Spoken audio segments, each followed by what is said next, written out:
Welcome to the webinar here with Jamie and Mark. So we're just going to give people about 5 minutes to make sure that they can find us, and then we'll officially get started here with the welcome. So for those of you who don't know me, I'm Dr. Jamie Marich. I'm the founder, director of the Institute for Creative Mindfulness. I'm an EMDR author, teacher, and I'm very happy to be joined here by my dear friend, Mark Brayne. And I'm delighted that so many of you are taking advantage of this in real time. So we're showing about 504 participants on, so we may have maxed out on Zoom. Looks like we've already maxed out on Zoom. Yes, so we're also running this on Facebook Live. So if any of you feel like you want to pop out of the Zoom to create some space and watch this on Facebook Live, it would be Mindful Ohio and the Institute for Creative Mindfulness. And we may post an announcement to that effect while we're getting started here in the next 5 minutes or so. So to create some kind of sense of community and welcome, if you're not familiar with Zoom, there's a chat feature down here on the bottom. If you wouldn't mind just chatting where you're joining us from in the world right now, that might be a nice way to get some sense of where we all are. So let's see, we have, and if I know you, I may shout out your name. Oh my goodness, so many people here. So we have Mita in Littleton, Wow, Colorado. look at Dear that. friend of ours, Wexford. hello. Dayton, Wow. Calgary, Columbus, Atlanta, Georgia, Look Commerce at that. Township, Michigan. Hi, Rose in Cincinnati. Gosh, We it's have going fast. San Blimey. Diego, Ravenna, Solon, Ohio, Columbus, Ohio, Indianapolis, Thousand Oaks, California, Durham, North Carolina, Traverse City, Michigan, cherry capital of the world, Hillsborough, North Carolina, Los Angeles, Virginia Beach, Cleveland, Norwich. Norwich, great. We got Just round the corner from me. Mark's part of the world in the house. Raleigh, North Carolina, Sheffield, UK. Hi, Susie in Columbus. We'll be shouting you out. Aurora, Colorado. I may not get through all of these, so if you're in the chat feature right now, go ahead and take a look and chat. South Florida, Boca Raton, Boise, Idaho, Richmond, California, St. Louis, Missouri, British Columbia, Portland, Oregon, Winnipeg, Oxford, Bristol, UK. UK, London. Perth, Australia, Wow. Perth, Australia. Wonderful. Ohio, Staffordshire, Maine, Charlotte, North Carolina, Bloomington, Dorset, Surrey. It was Surrey. Lovely. I was last year. A couple more Raleigh folks. Hi, Katrina in Pasadena. Wow. Hi, Jennifer in Great Falls. So Oh, lovely to Amanda. see you Hi, all. Amanda. One of ours there, I recognize. Super. Great. Hello, Jelena in Serbia. Very nice to have you with us. Serbia, fantastic. Tiffin, Ohio. Um, It's just like working for the BBC, except I never knew who was listening. Now this is extraordinary. You actually now see we know. literally individually who's listening. Taiba, wow, you were with us last Friday. Awesome. And And there's Mary. I'm jumping in here because on the Facebook page too, we have so many people: Pittsburgh, Mineral Ridge, Wilkes County, Hamilton Square, New Jersey, Fort Lauderdale. So it looks like we have a whole bunch of people watching out there too. Wow, Nice. amazing. Pretty I don't know about heartwarming. you, Mark. I have chills knowing that even in this crazy time we find ourselves in, um, here we are. Here we are. Well, So, the planet waited till we were ready for this. yes, we have Puerto Rico. We have a lot of students and followers in Puerto Rico. So, Poland. welcome. Bienvenidos. Jupiter, Florida, Circleville, Ohio, and then you could read through chat. If you're on the Zoom webinar, you can read on Facebook Live. So I'm going to go ahead and introduce you to Just Mary get going. Riley here. Mary Ryler, Mary Riley, I forget my own friend's name. So Mary is the Chief Operating Officer of the Institute for Creative Mindfulness. I also lovingly refer to her as my life manager. And she's going to give you just some technical protocol here for how the webinar is going to work and also officially welcome you. Yeah, I want to thank you guys for having me, and thank you, Jamie, for setting this up, and Mark for agreeing to be here and sharing your invaluable expertise. Because it is such a crazy changing time, and we've had so many people reach out and talking to us and saying, you know, what do we do? How do we address this situation? Things are changing. Telehealth is increasing. What does it mean for EMDR? So this is such an important webinar, as evidenced, I think, by how many people, you know, have showed up here today. So I'm so glad that everyone is here. So what's going to happen is, you know, as far as technical concerns go, I'm going to do my best to sort of moderate some of the questions in the Facebook Live. There is a Q&A feature on Zoom if you're logged into the Zoom webinar. that you can use to ask questions. And both Jamie and Mark, you have access to that Q&A, correct? Yes, We although do, I yeah. am going to ask, just for clarity in this, that you hold your questions until the question period that we have designated, kind of just past the halfway part after the demonstration. Because Mark and I have a lot of content we want to focus on, and we'll just be able to keep this as timely as possible if you can hold your questions. And then at that point, Mark and I will be able to filter questions. So yeah, you're certainly free to ask them, but it might be wise to wait. Mary can certainly answer and comment on whatever she feels she can, but we will have a question period at the end, rest assured. Yeah, and so right now I'm also going to share a link if you know anyone who wasn't able to be here live and are interested in watching this recording at a later date. I'm sharing a link right now for everyone on Zoom, and I'll go ahead and share it in the Facebook in a minute too. Please feel free to go ahead and look at this link at a later date, share it with your friends. We're going to put the recording of this live webinar up there. So we're going to have access to that for folks who couldn't be there right now in the present, if you want to go ahead and check that out at a later date. So, you know, I think that's all I have to start. You know, we do have another affiliate I think it's important to mention. This particular webinar, we're not going to be addressed so much HIPAA compliance and compliance issues and ethics, so much as what does the protocol look like? How do we work with the protocol in EMDR? And Mark and Jamie will talk about that as they're the experts. We do have affiliates at Ohio EMDR Central Connection, who are going to be talking about ethics of EMDR therapy and telehealth during COVID-19 on their webinar, and that's going to be on Tuesday. So I'm sharing that link if anyone is interested with everyone in Zoom right now. Here's the link to the Facebook invitation, and that's going to be run by Institute for Creative Mindfulness faculty Suzanne Rudy and Anna Schott, who are also have a host of wonderful resources. So I would encourage you to check that out. Oops, I think I sent that to just Mark. I'm sorry, let me send that to everybody in the meeting. So as we mentioned some links throughout the course, Mary will put them in the chat feature on both Zoom and on the Facebook Live feed. Mary as well, I'm getting a couple people on Zoom saying they're having a hard time seeing me. It looks like I'm showing up on Facebook Live, but I don't know, just as Mark and I get rolling, if you can address people individually. I don't know what the problem is, because we're showing that I'm showing up. I think it's probably local. Check your input locally. Okay. Because we're all on, we're all out there. Great. Yeah, I'm getting Allie. Hi, Allie. It's saying Jamie's face is frozen, although Mary and Mark's faces are live. Yes, because we are dealing with internet, we may be dealing with some of these issues, and that's something Mark and I are certainly going to talk about, and have a backup plan, because somebody already told me this week, hey, I was really clipping along in a telehealth session, and then the internet didn't cooperate on me. So having to have the phone as a backup was certainly important.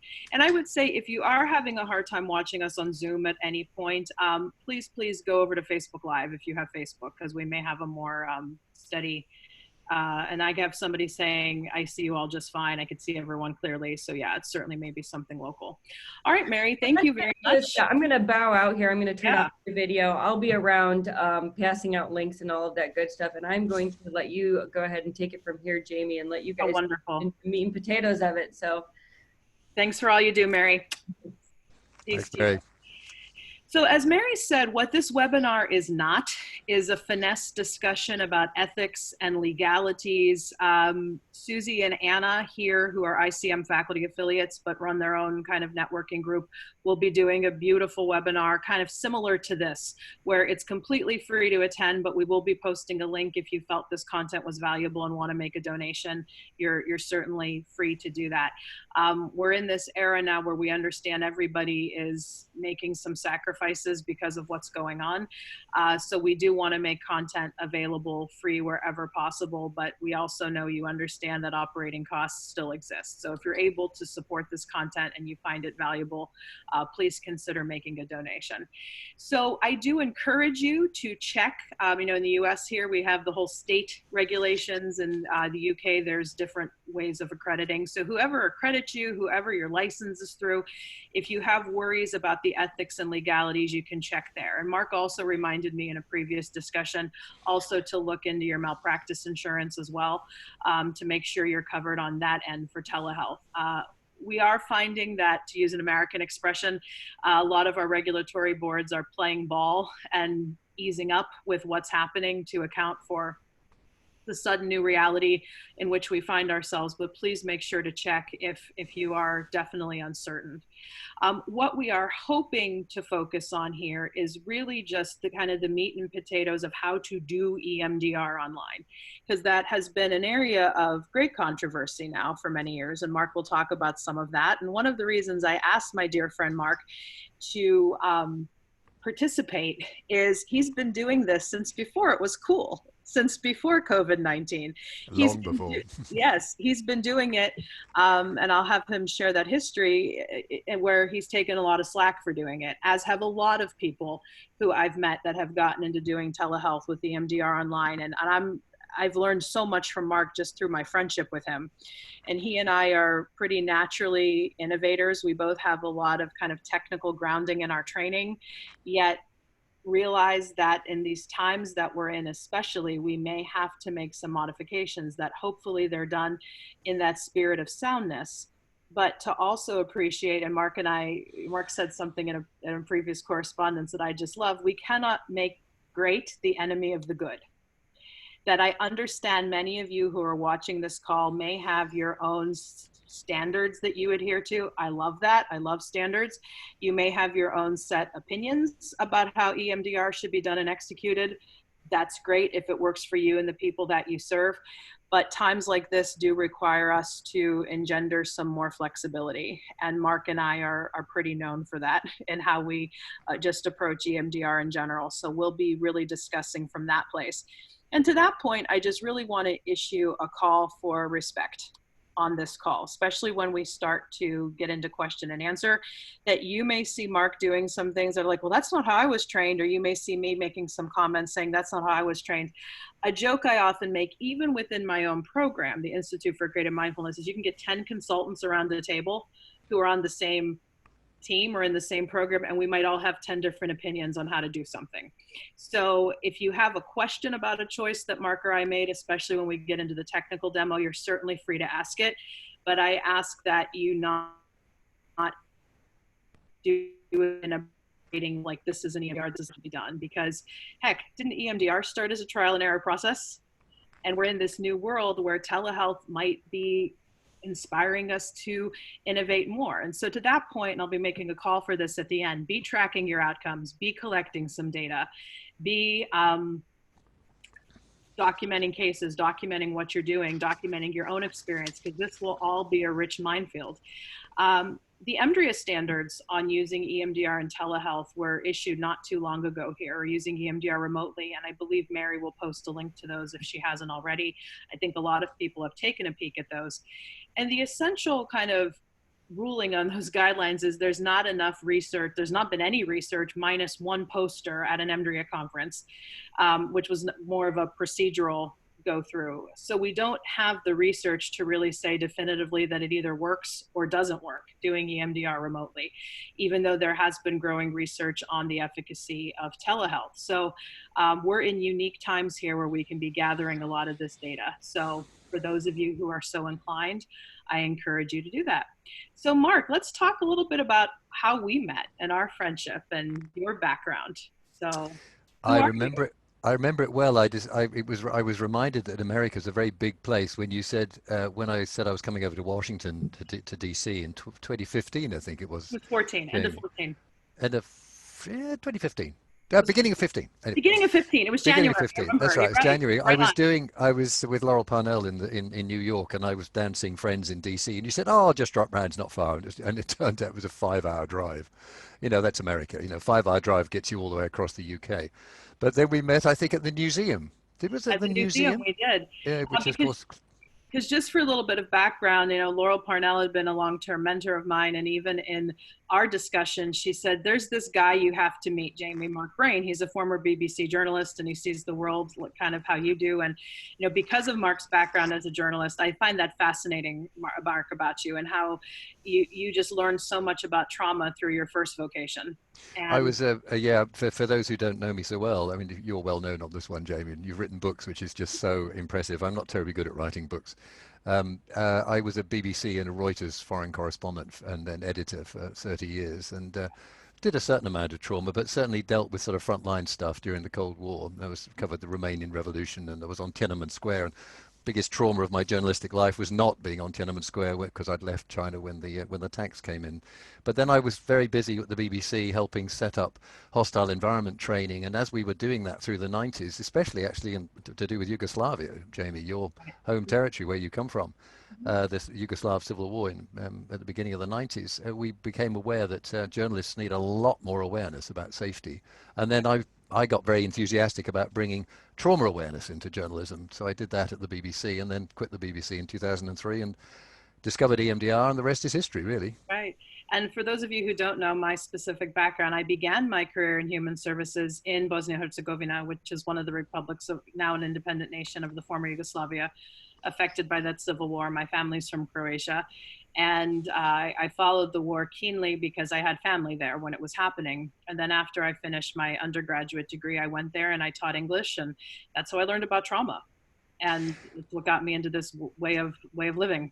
Quick question before we go any further, Jamie. I'm interested in the eye contact. One of the things that comes up quite often from people who are uncertain about doing EMDR online, they wonder about the quality of the relationship. You know, when you can't do eye contact, because if I look at the camera, you know, guys, I'm looking at you. You know, I'm looking at you in the eye. So I'm coming at you through your TV screen, as it were. But here I'm looking at the camera.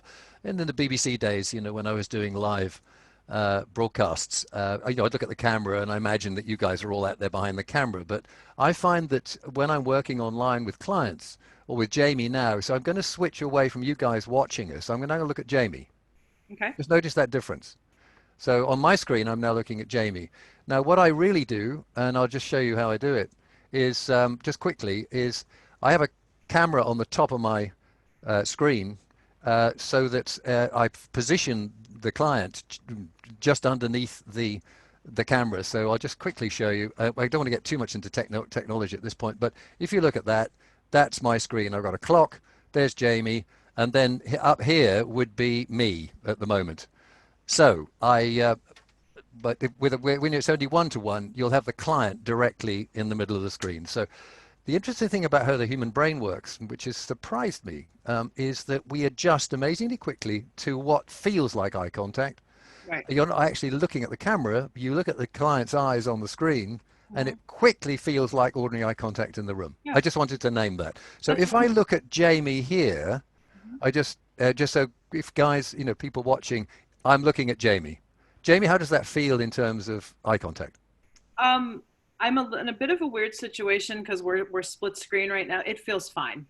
It definitely feels fine. I think if I adjusted my screen a little bit more too, where I was just me looking at you, it would be just fine. And we'll talk about some of the particulars of that with Zoom once we get into the techniques, because this is all the kind of gold I want, is your experience with things like rapport and eye contact and all that good stuff. So let's jump into how you started even offering EMDR virtually. How long have you, I mean, I guess I should say remotely, because that whole idea of virtual EMDR, I like to kind of get away from, because no, it's the real thing. It's totally the real thing. Yeah, because I think the term virtual EMDR kind of has a connotation with some of the charlatan-y type programs out there that are like do-it-yourself EMDR where you follow the bouncing ball.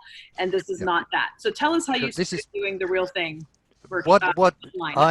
I started up in London, started working in London with EMDR, but then moved out of London. But I continued to see clients in London face to face. And of course, the interesting thing, this is also face to face. Let's get away from the idea that online is not face to face. Actually, it is even more face to face than sitting, because we're actually closer. You know, if I reach out, Jamie, I can touch you. You know, if I just, you know, I mean, that's how close you are. You know, I could give you a hug. You know, it's a safe, non-infectious hug. But I live in North Norfolk, you know, not Norfolk, Virginia, but Norfolk, UK, on the coast of the North Sea. And so I'm about 150 miles outside London. And I began to realize, I began to do supervision online, which works fine. I mean, I'm sure lots of people on the call will have their EMDR or their supervision online.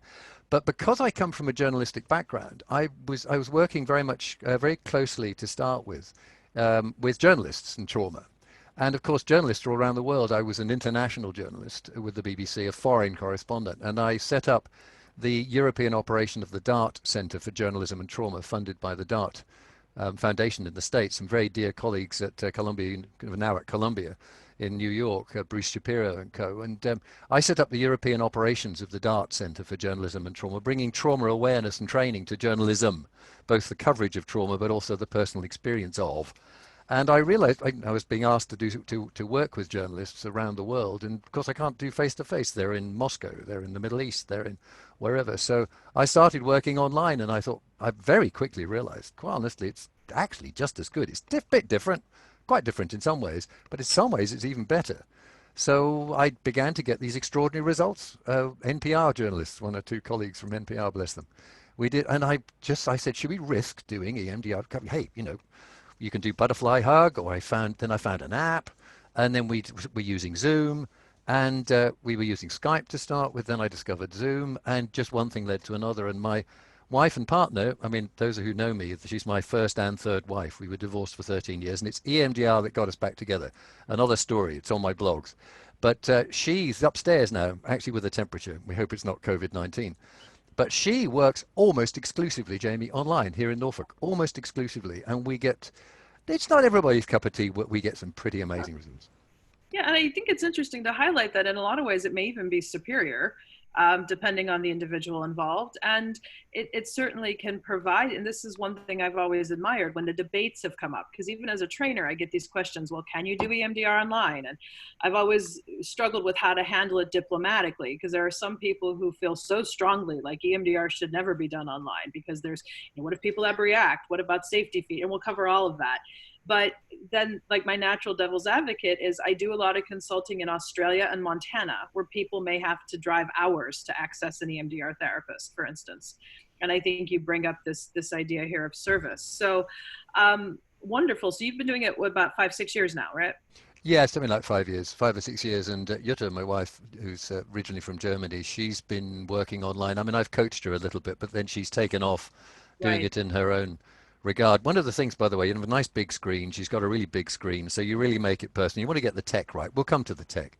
But once you sort of get your tech right, and you get your broadband right, and you get vaguely familiar with Zoom, you can coach your clients through. Quite honestly, it's really not a hassle. Right. It was quite controversial over here when I started. But it's picking up speed, and the controversy it's fallen away extremely dramatically in the last 2 weeks, I can tell you.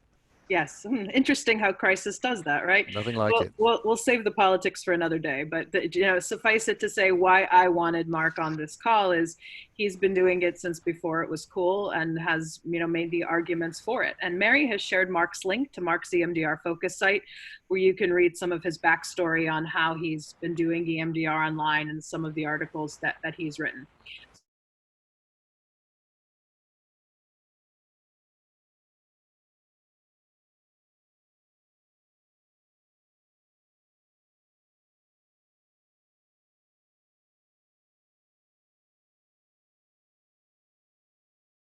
Our DAS, dual attention stimulus mechanics, and then we'll cover some of the kind of common devil's advocate questions, like what if people abreact, what if this, what if that. So if a person's interested in transitioning their EMDR therapy practice online, what are some things they need to just consider in general?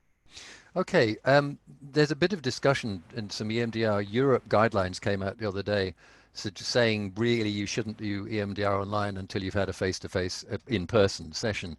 Mine and Jutta's experience is that you really don't need to meet the person first. I do lots of EMDR online with people I've never met. Some of my most effective EMDR is actually with I'm doing some EMDR at the moment with somebody on the west coast of the United States, and it's some of the most inspiring EMDR I've ever done. You need people, interestingly, these days with Skype and FaceTime and people talking to their families, people are much more comfortable with working and talking online than they were even 2 or 3 years ago. Sure. I have an 80-year-old client who gives me permission to tell her story. She's a former nun, and we've been working together for 7 years, and I often talk about Mary Jo. She's a hoot.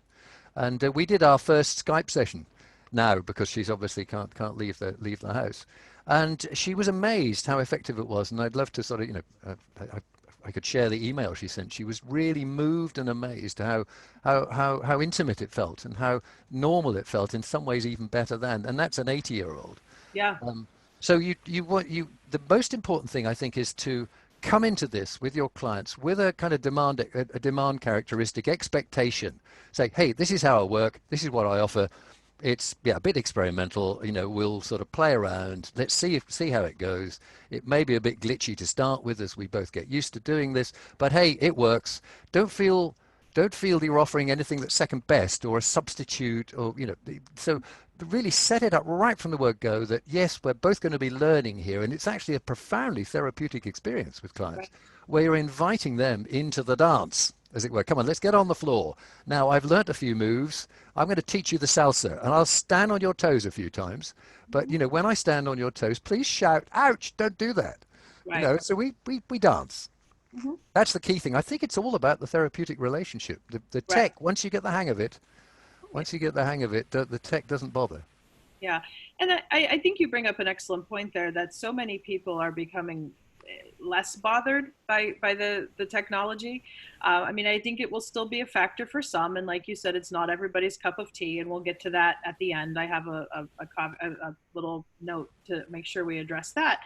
But it's interesting because you and I have had a long-standing friendship here, and I feel like we're sitting right next to each other, and it's a beautiful totally. thing. And how many are listening in? I'd be interested to know how many we've got on the call now on Facebook. Yeah, and we still have 500. I don't know. Well, that's the limit on Zoom with the webinar, yeah, unfortunately. And so we have a lot of people. So I think we can appreciate really the wonder of what technology allows. And as a mindfulness person, I'm really big about the power of intention. And I was addressing this with the consultee the other day, how if you set an intention that I am here and present with you, and this is not second best, I think it has the impact. If Totally. you appreciate it as such and not see this as, oh, I'm doing this just because I have to. Yeah. So let's transition to talking about some of what you covered on the call with your UK consultees about presence and making sure that your setting and your dress and everything is on point. So shall I just go through a tiny little bit of the things that I take for granted here? There's a tiny bit of tech. We want inside your world. And I'll just show you. This is my bookshelf. This is actually, but I'm not actually in that room because I am using a green screen. Tell us, Mark. Fascinate us with your So ways. if I take my virtual background off. But to be clear, we're on Zoom, which is the primary platform that Mark uses. Oh, should we just actually quickly mention? Why? Should we quickly mention, actually, Jamie, Skype, Zoom, FaceTime, VC, there are lots and lots of different platforms out there. Zoom works. Let's get into that next. Okay, but anyway, Zoom gives you the virtual background, but I'll show you what my room actually looks like. So I'll take off my virtual background. I could be, hey, California, that's my photo of California last, or I could be in Yosemite, you want to climb that, it's a bit like EMDR. Here's a generic bookshelf that I got off the internet, or I could be in Ireland. There's a lovely sort of, there's a rainbow there. You can actually ask your clients. I do. I say, what sort of background would you like? But this sort of feels personal. That's literally my bookshelf. You can see Bethel van der Kolk there on the back. Right, and people brought up a great question this week. My clients are used to seeing me in my office. You could have a picture of the office. You could. Yeah, you could absolutely have a picture of the office. If you're in shelter in place and it's not easy for you to get out in public, wherever you're at, if you have a picture of your office, you can consider using that as your Zoom background. Because I know some people have some weirdness around, I don't want my clients seeing my space at home. So. Yeah, and the very, very important is to set the background up. That the client is not looking up your nostrils. So if you're using a laptop, you must put it high up so you're looking as if you're looking at the client horizontally, not looking down, looking up like this. If you can see, in fact, actually, Jamie, if the client can see your ceiling, your camera is too low. So actually, we can see your ceiling. See, can you see that? Can you see the difference, guys? That's already better.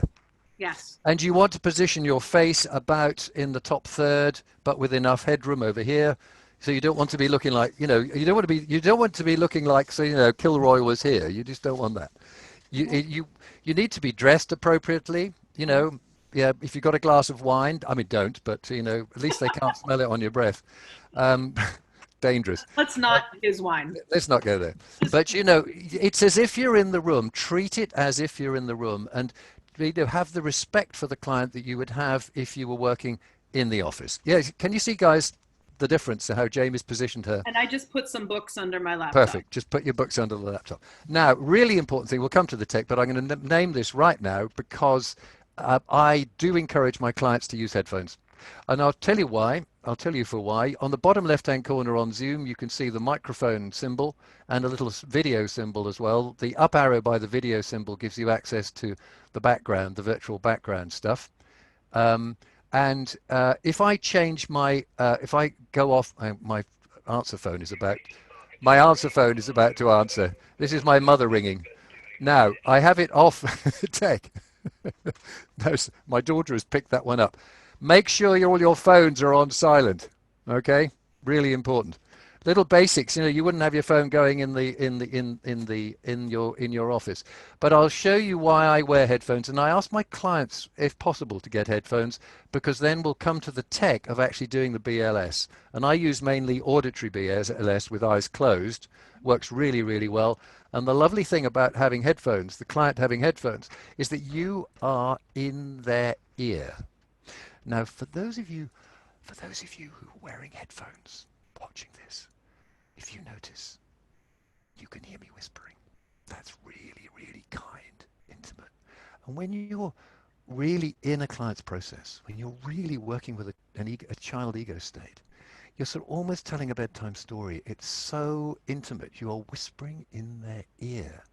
And you don't want them listening to you really on their speakers, on their, you know, their laptop speakers, a USB headset, and I'll show you why the difference is. Listen to this.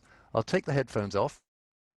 Right, listen to that. Listen to the difference in the voice there. So, and I use USB headset because it's wired. You don't get conflicts, IP conflicts with your Bluetooth headset. Have it in your. I have a really kick-ass computer. I just bought one. I just spent a really kick-ass computer, and just listen to the difference.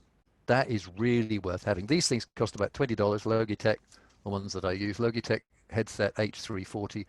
Get your tech right. Makes a huge difference. Yep. That's probably enough on the context for the moment. Jamie, what do you think? So just to repeat, yes, I have the same headset, the Logitech HD. Tell us again, and Mary can type it in. The one that I've got is a headset H340. It needs a mic. It needs a little mic sticking out, and I really do use a USB because then you're not dependent on wobbly Bluetooth or whatever. So again, it's Logitech HD H340.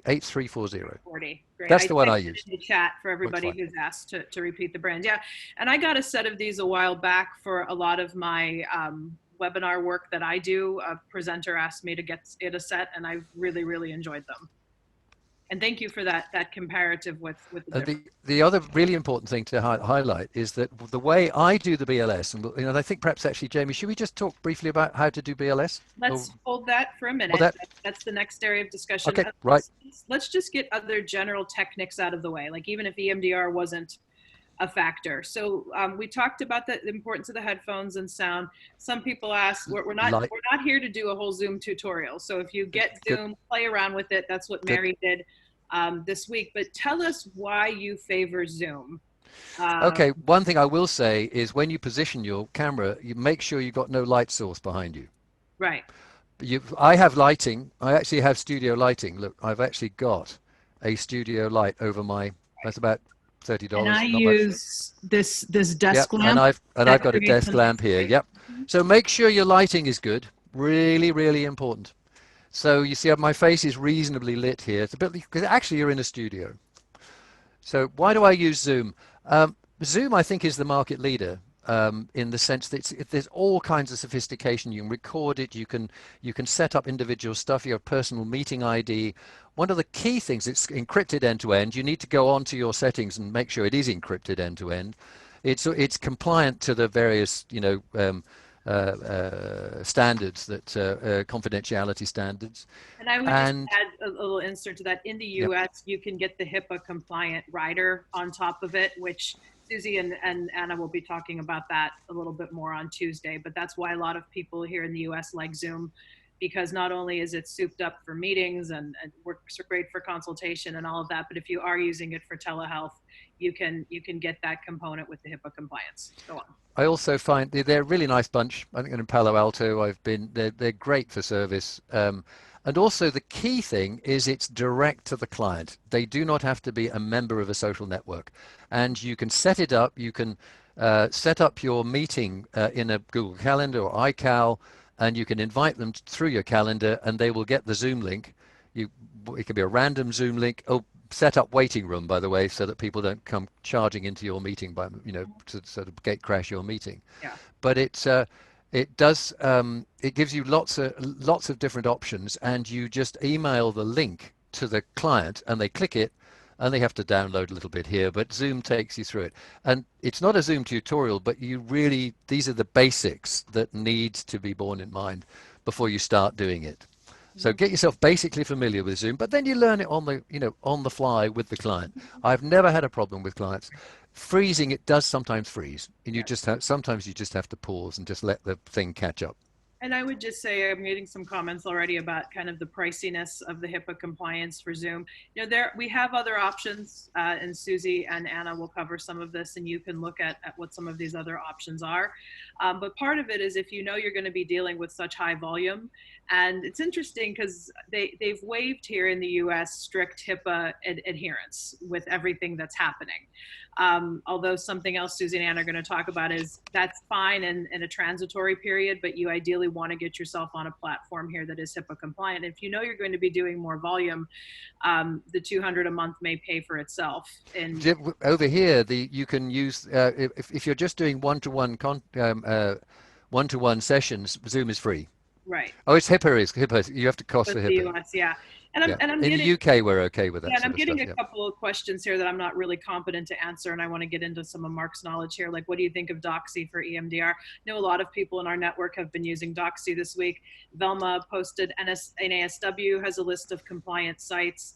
So yeah, you have some options here, but we just tend to be big fans of Zoom.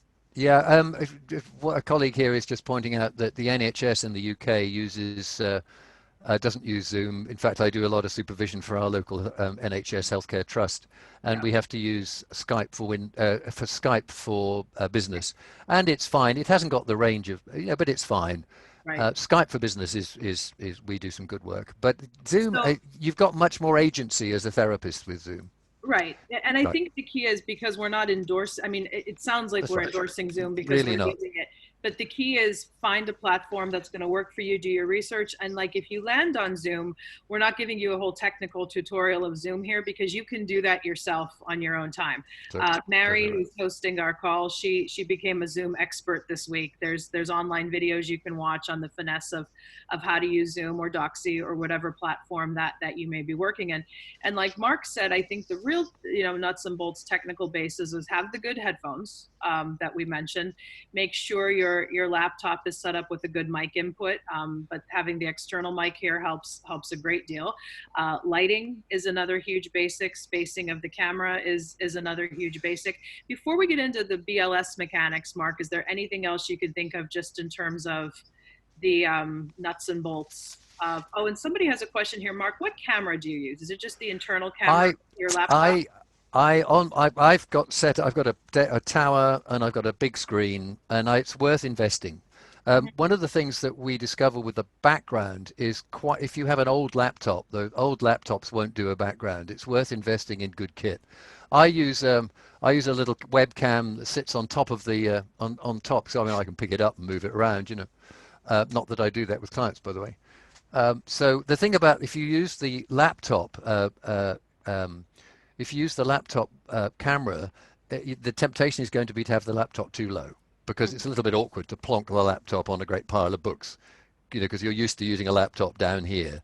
I find it really worth investing in a separate monitor. I mean, use your laptop, but have your laptop separately and have a monitor run off the laptop. You can do it with a laptop. Yeah, somebody wanted to know the make and model of your webcam. For what it's worth, it's made in China. I don't know if they're making anything at the moment, but it's called a Gucci, Gucee HD92. And I'll have Gucee HD92. That's the one I use. GUCEE. I'm typing Yeah. that in, and I may have Mary look into the link for that. And so the other thing, I'll get to this other technical question too, because I think this is important. So I'm using my internal webcam on my mic. And again, the key review is you want to light from the front and Yeah, avoid you do not have a window behind you because that'll blank your face out. Incredibly important. Spend some time before you start working with clients on making sure that the picture that you see of yourself Right. is how you would want to see your therapist. Yeah. Business-like, present, no nonsense. I've got a bit of light behind here. You can see here, Yes. the window there, but that isn't actually literally a light source. It's a picture Yeah, of a light where's source. my light again? It's just to the front of me and slightly off to the right. Yep, yep. I'm being lit like this.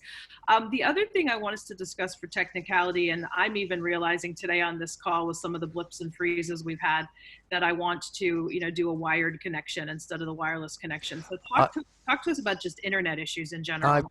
I have a wireless connection. I've got a Google Mesh. I've got Wi-Fi extenders in the house. I've discovered that the power line through the mains in the house is not very reliable, but I'm on Wi-Fi. But check your Wi-Fi speed. Make sure you've got super fast broadband if you can at all. And I've got a number of Google Mesh set points around the house. This is all on Wi-Fi. What you're experiencing at the moment is on Wi-Fi. Just a quick couple of things on my list, actually. Make sure that the doors are shut to your room. I see your doors open at the back there, Jamie. It's because the cats will meow too loud. Pets, interestingly, clients love pets. I don't have pets, but it's wonderful when clients bring their own pets in. It's absolutely hilarious when they turn up. Right. Mobile connection, cell phone. Make sure that you've got a backup.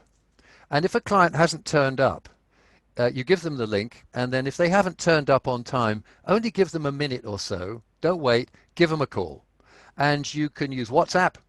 And WhatsApp is not a mobile, it's not a cell phone connection, so it's not going to cost them anything. But absolutely make sure that you've always got the client's cell phone number. Incredibly important. That keeps happening to me. That because you're all on the internet with email, you forget to get the cell phone number. But have the cell phone number, the mobile number, and as soon as you've got a problem, you can then troubleshoot. You can also share screen, and we'll come perhaps to share. That here in a minute, yeah. You could share a screen, and sort of the client can share a screen back with you. You can coach them through to make sure that their microphones are properly connected. One really important thing for Apple users, and I think a lot of you Americans use Apple. I'm a Windows person myself, but with Apple, quite often clients don't immediately get sound and vision. They have to click extra. A lot of you Apple users probably know that anyway. But there's a little password has to go in and things. So on Windows you're in straight away, but on Apple there's a couple of little steps that clients need to do to connect.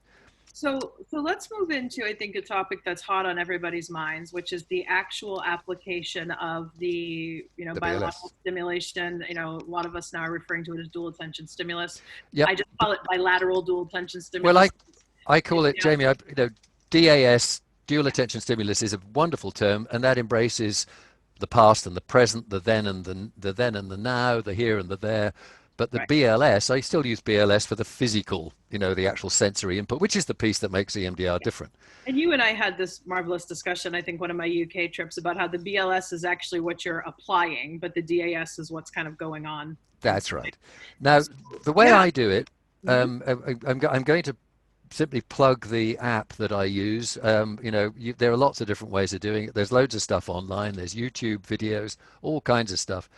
The two ways I do it most effectively are eyes closed, because I tend not to use eye movements, and I think there's quite a lot of interesting discussion about the power of eye movements.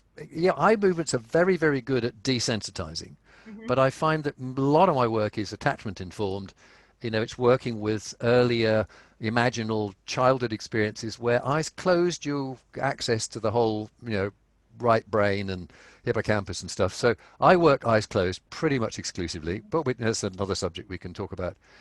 So my clients close their eyes, and the two ways we do it, if they're wearing headphones, I get them to put in earbuds like that. It sounds a bit much, just like that. So they've got headphones on top, nice and simple. And then the earbuds And again, ask them to have wired earbuds on the whole, except your Apple ones, I think, are quite good if you're on iPhone. And then you connect that into your smartphone.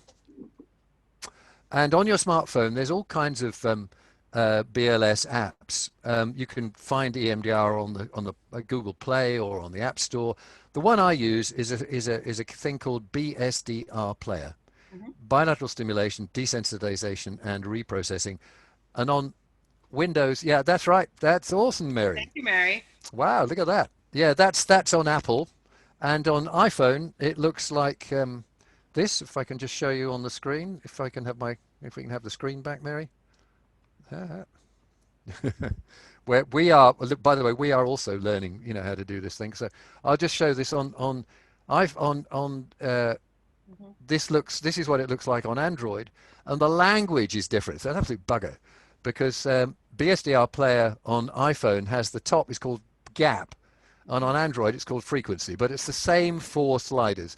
And you want to have the top slider a long way over to the left, because that will be fast enough. It's really rather slow. You can do eye movements. Look, you see, you can actually do eye movements. But you get the client to adjust it, to check that they're going fast enough, get them to sort of click. You want to coach them. I tend to go about that speed, sort of heartbeat speed, left, 1, 2, 3. You could do eye movements. You could put a little dot on either side of the screen, and they can just look left and right on the dots. All right, so we're already getting a deluge of questions about kind of the EMDR apps, and my best recommendation is just go to your app store, look them up. Yeah. BSDR is about $10 US. There are right. You can get for free, but my general experience is you get what you pay for with the EMDR apps. And then part of this is if you're having a client purchase their own app for this purpose, which people will do. So I know that's one of the controversies about these apps, but you can give them guidance based on what they can afford and all that good stuff. But we're using BSDR because that's what Mark uses and what Mark recommends. And this is another area. I know everybody has their own opinions, so find what works. And the amazing thing that I'm finding, and when clients haven't got any app, guess what? It works amazing. Let's talk about that. Absolutely amazing. Because that's been one of the big areas of controversy in our discussions this week about, can you have, because clients self-butterfly hug for the DAS or have them tap their feet. So here's the arguments I've heard both for and against. So in the new EMDRIA standards, as you're tapping, I love this. In the new EMDRIA clients love it too. You tap with them. Yeah, they talk about how the dual attention stimulus is ideally applied by the clinician, but it says ideally. And the idea here is that what makes it not do-it-yourself EMDR is that the clinician gives their guidance on starting and stopping. And to me, that's always been good enough. And that's Let's go with that. Yeah, you start and stop them. They get the hang. It's amazing how quickly they get the hang. They just start and stop, and away they go. And then you say, I usually say, should we just take a pause? Because if they're wearing headphones, they can hear you. They can not just hear you, you're in their ear. So you're really close in, and you can guide them in and guide them out. And the lovely thing about the interface here, face to face, because it is face to face, you're so close that you can absolutely track skin color. You can just tell when they're beginning to move into affect. You can dance with them. You can dance with the client so exquisitely, really tenderly, and it's. This is the bit that perhaps is even more intimate than face-to-face across a room, because you're so close to their face, and yet you're not in their space. It's very safe. I'm getting an interest. Really important. Just a quick thing about setting up. They need to have the door shut. They need to take responsibility, and you need to discuss this with them beforehand. They need to take responsibility for their safety. Because they don't come to your office. They haven't had an hour, half an hour on the. Let's shelf that, because we are going to get to that. Okay. What I want to ask you about here, though, is in your experience, have you found people are okay to follow your directions about when to start and stop? Totally. They're doing butterfly tap, or whether Absolutely. they're doing. One of the things that I work in a very attachment-informed way with Laurel Parnell, and I let the client set the length of their sets. You start off with. Yeah, as Francine said 30 years ago, when everybody was setting up EMDR. Let's start off with 24 in her third edition, which is really worth reading if colleagues haven't yet read it. There is quite a lot of sort of softening of some of the perhaps rigidity around what felt to be rigidity. And Francine herself backed off some of the sort of, what's been understood as you've got to do 24, 24, 24, or 24, and then stop. It's client led. Whatever you're working with, the client will go in waves and then you pause. And what I love about online EMDR is that they then learn to determine the length of a set. And sometimes it's really quite long, and sometimes I just let them go and I talk to them. We talk really gently. We're working with a child ego state, a 3-year-old, and we're really gently talking with them as the BLS continues. But in general, it's not a problem. Mm-hmm. Mm-hmm. Good. I'm glad to hear that. Because I have always felt that, and I'm just trying to get some questions. So how do we know how much BLS they have and where they're at with it? And my sense to that is it would be no much different than how you do it in person. You watch them. That's right. You hear the sigh, And I know different people who've been trained by different organizations have different philosophies on how much or how little you tap. I'm not here to get into that discussion today, but something that Mark, we may have to do my EMDR on that. I think we might. Let's get it. I just noticed chaining, by the way, the question of memory chaining. You don't want to let them go too long, but that's the same in the room as it is online. Right. So, I think it would be a lot of the similar kind of feeling out. So the key is a lot of people have been kind of freaking out, forgive the technical term, this week about, eye movements are the only ones that are truly client direct, clinician directed in this. So why don't you go and share the YouTube screen? Because I want to give that as another option for people, Mark. Okay. Yes, a lot of these kind of do-it-yourself EMDR platforms on YouTube can be frowned upon because the fear is that people are doing EMDR themselves, which is not what we're advocating. And I feel that if you're showing people how to self-apply stimulation in this format, you do have to give them good directives on the importance of not just doing this on your own. That, yes, that might be appropriate to do some self-tapping when you're talking about some resourcing. But when you're actually getting into reprocessing, it's important to have the guidance of your clinician here. And so Mark has a YouTube link that he shared with me, which I was fascinated by. And okay, here we go. I'm just going to share this, and colleagues should be able to hear it in stereo. There we go. So they can bring this up. They've got but the trouble with this one, it comes in your ears too. So I've got the BLS going in my ears. Oh, am I sharing sound? You have to share sound. I need to hear sound. There we go. I've now just shared the computer sound. On Zoom, there's a little drop down. You share your screen and you share the explicit screen. Make sure you don't share your desktop because otherwise clients will see all of your emails.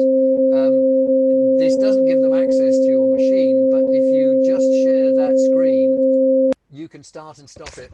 But you just have to move your headphones off while you're doing it. The trouble is you then lose the client's picture to the side of the screen. Right. Yeah. Yep. Okay, so I'll just stop that share. That's not a method I would prefer as a client, but it's just an option because what we're trying to give you here are options. So we can also share that YouTube link here for those of you who are interested in it. I'll put it on the chat. Hang on, I just put it on the chat. And again, I just want to remind everybody, because I'm already getting some questions here about like licensing issues and all of that. That will be covered on Tuesday's webinar. That's not our real focus today.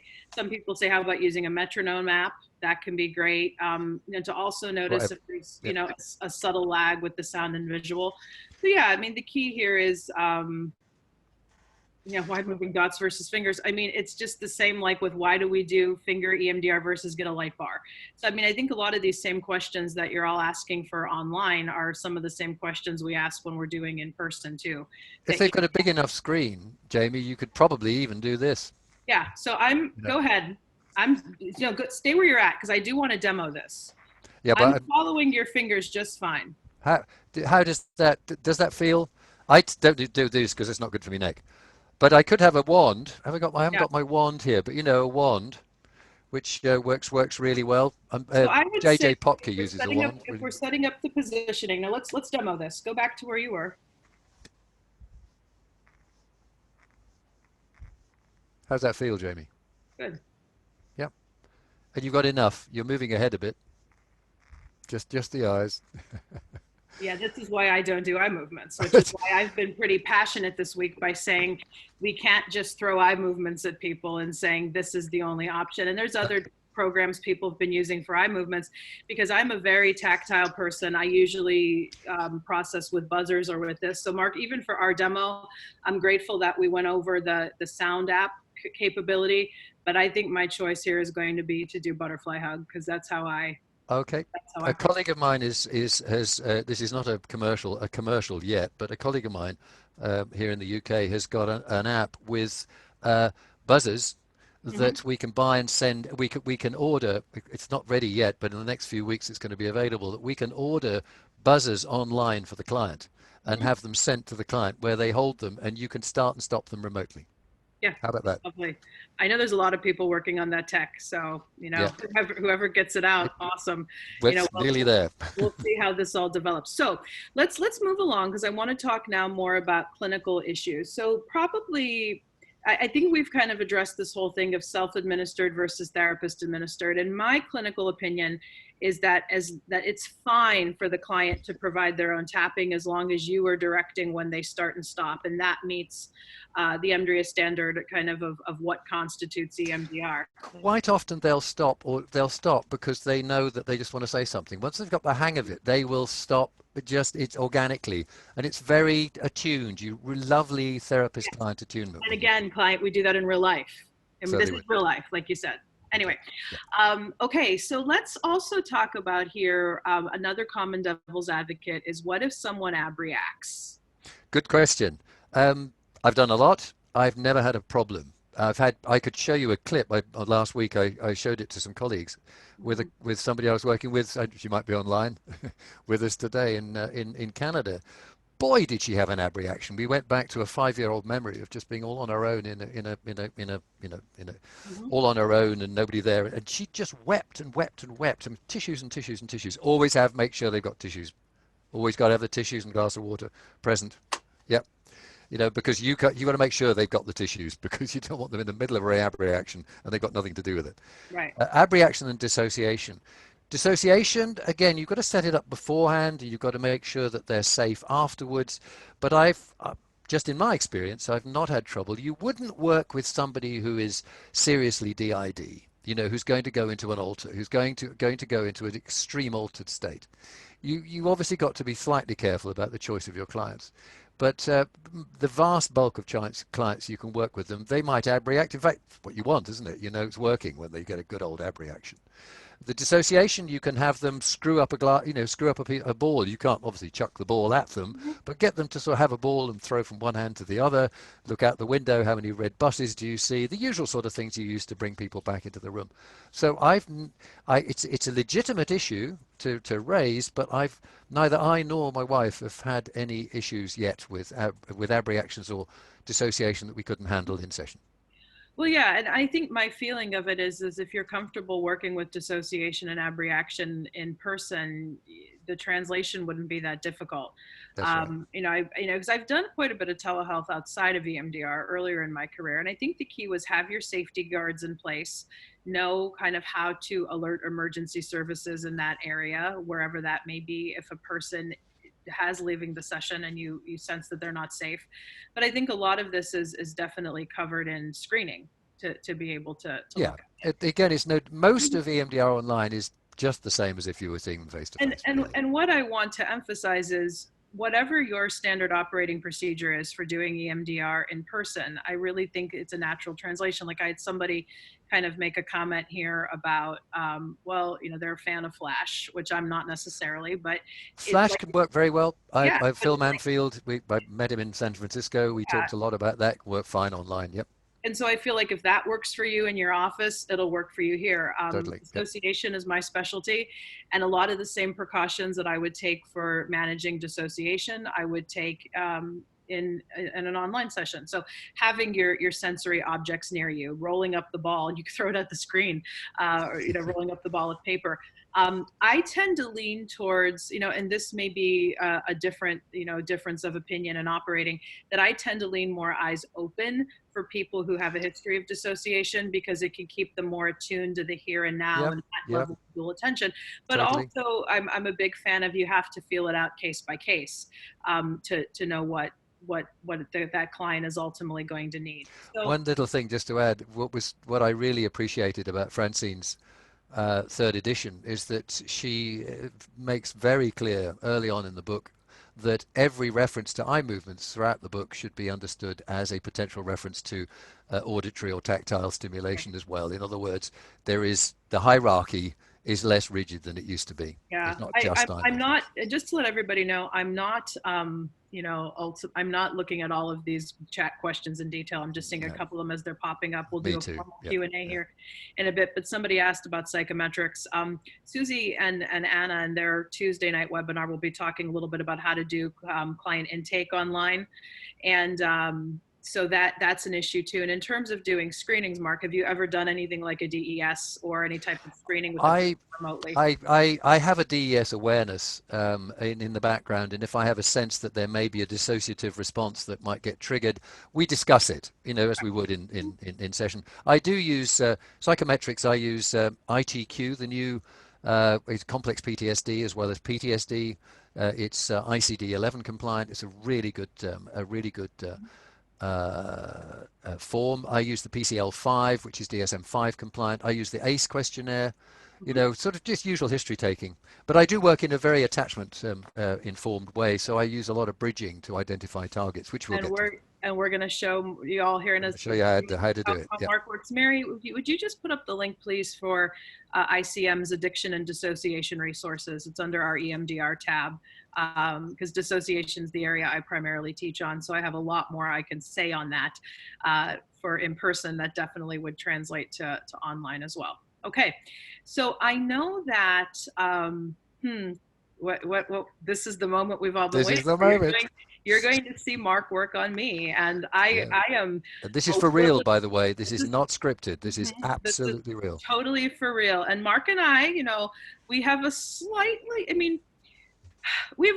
different philosophical view on EMDR. But again, I want all of you to put that aside and just see how Mark works. And if something that he does here in his case conceptualization and approach doesn't work in your way of operating, then change it to how it would. But Mark's going to share with you why his approach really seems to. And if something doesn't work for me, I'm going to tell him it doesn't work for me, and he'll adjust. I'll throw him that curveball, and he'll adjust with it.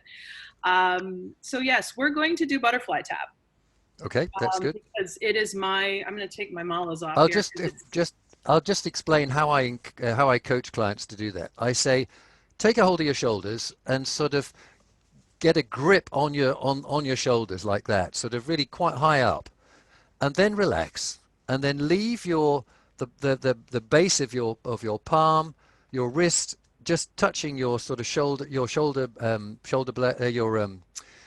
collarbone here on the outside, and then you just gently tap, and you can sort of lift your fingers and tap. I've got fairly big hands, so there's a pretty serious tap that I get, but I do it up there, Jamie.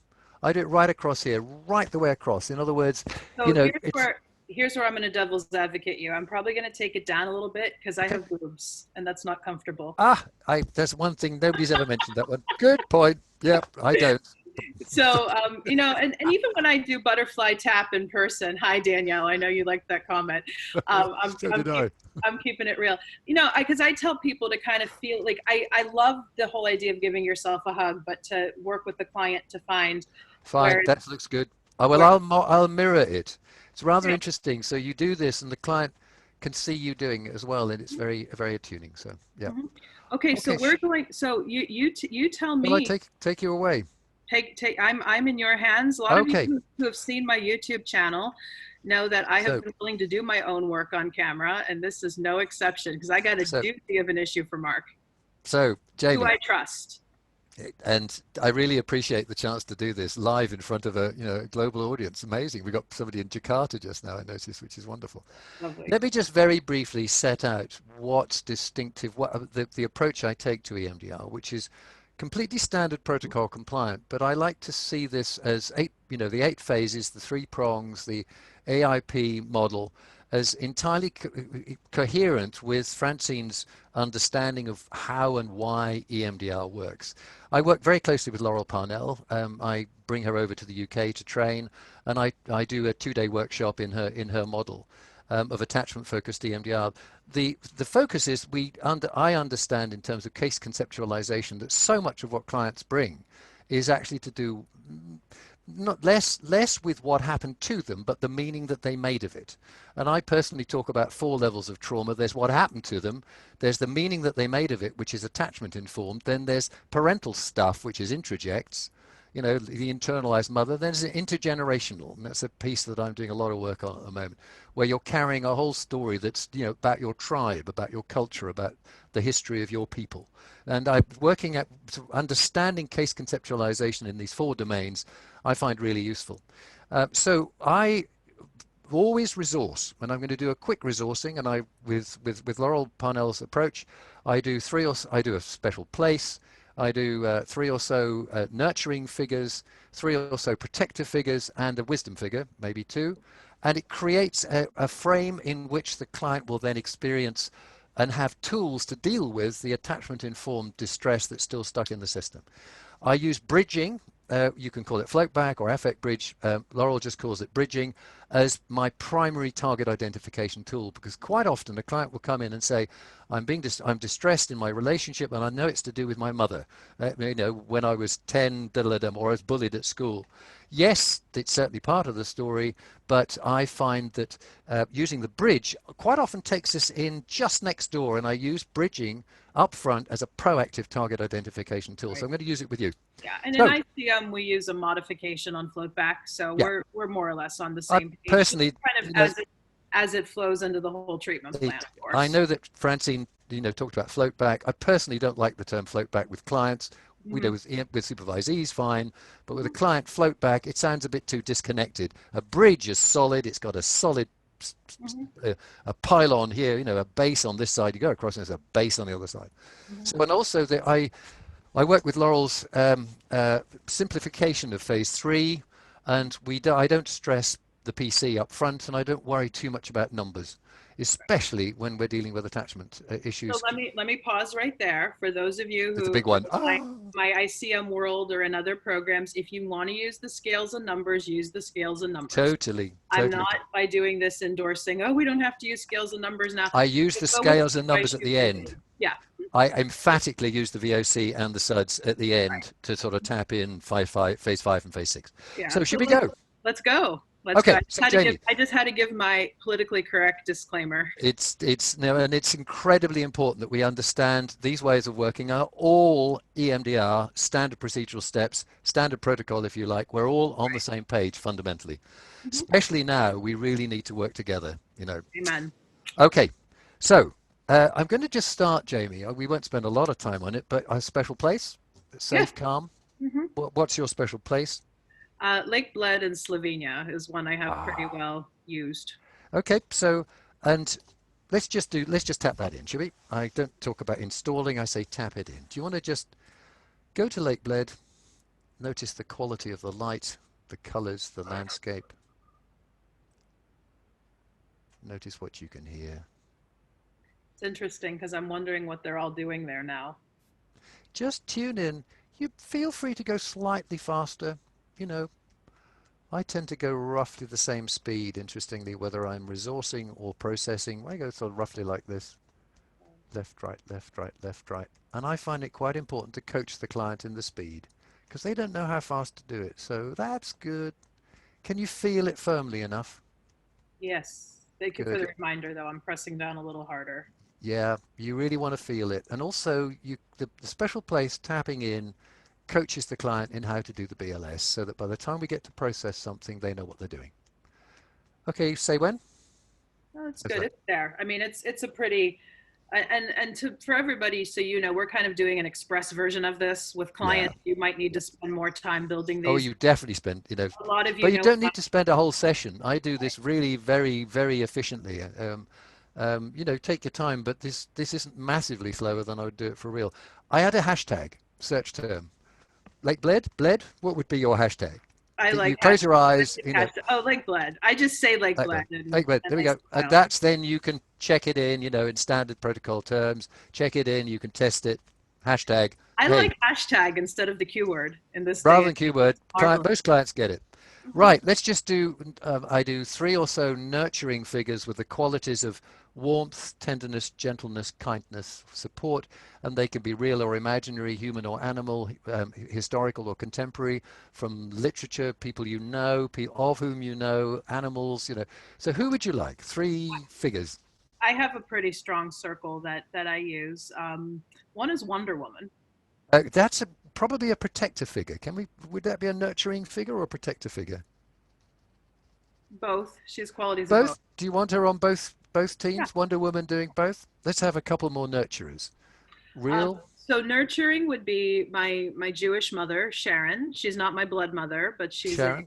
she may be watching this either live or Okay. on, but she's a member of our EMDR family, and Let's have one she's more. I'm going to be quite ferocious here. I'm going to be really for tight. time. Keep you moving. Yeah. Keep me Well, I'm focused. actually quite ferocious with my clients too. Let's have another one. Oh, Don't so talk forever. Don't talk yeah. forever. So The we MD, have Wonder Woman, we have Sharon. Sharon, one more.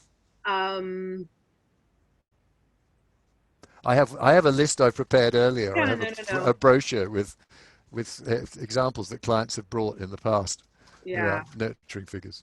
No, I have so many. That's the issue here that I'm I trying have to Earth figure Mother, out. Labrador, kind aunt, kind sibling, Mark, I'm going to Virgin tell you. I'm Mary, going to tell you what can. Yeah, let's do Divine Mother. I like that. Divine Mother. Okay, so normally I would tap these in one by one, but let's tap the 3 in together. So Wonder Woman, Sharon, Divine Mother.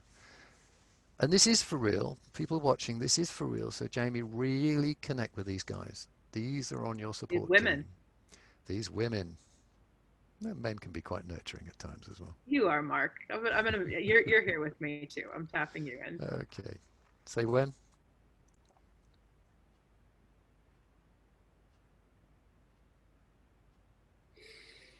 Good. Nice one. Mhm. Protective figures, qualities of strength, determination, courage, steadfastness, and if necessary, ferocity, because Yeah. sometimes pretty powerful things need to happen. So who and what? Again, animals, you know.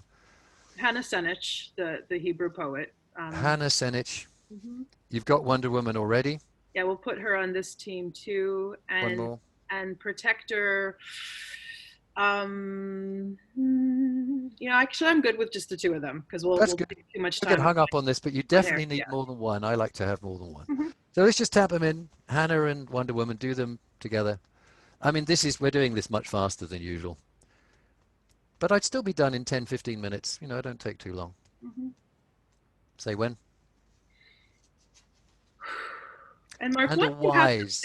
and once you have them established, They're there for it's good. not necessary to go through this each session, or do you still go through these each session? No, once you've got them established, they're there for life, for life.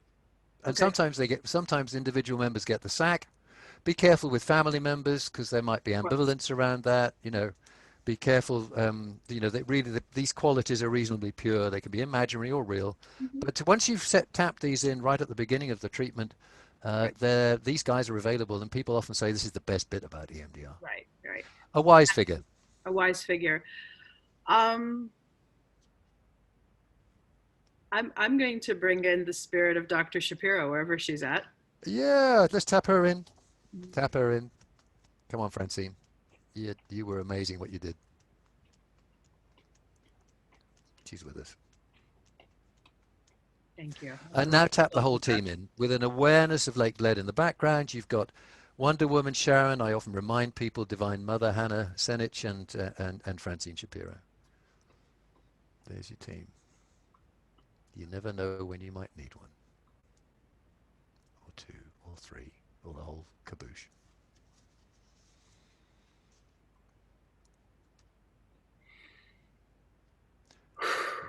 How are you doing?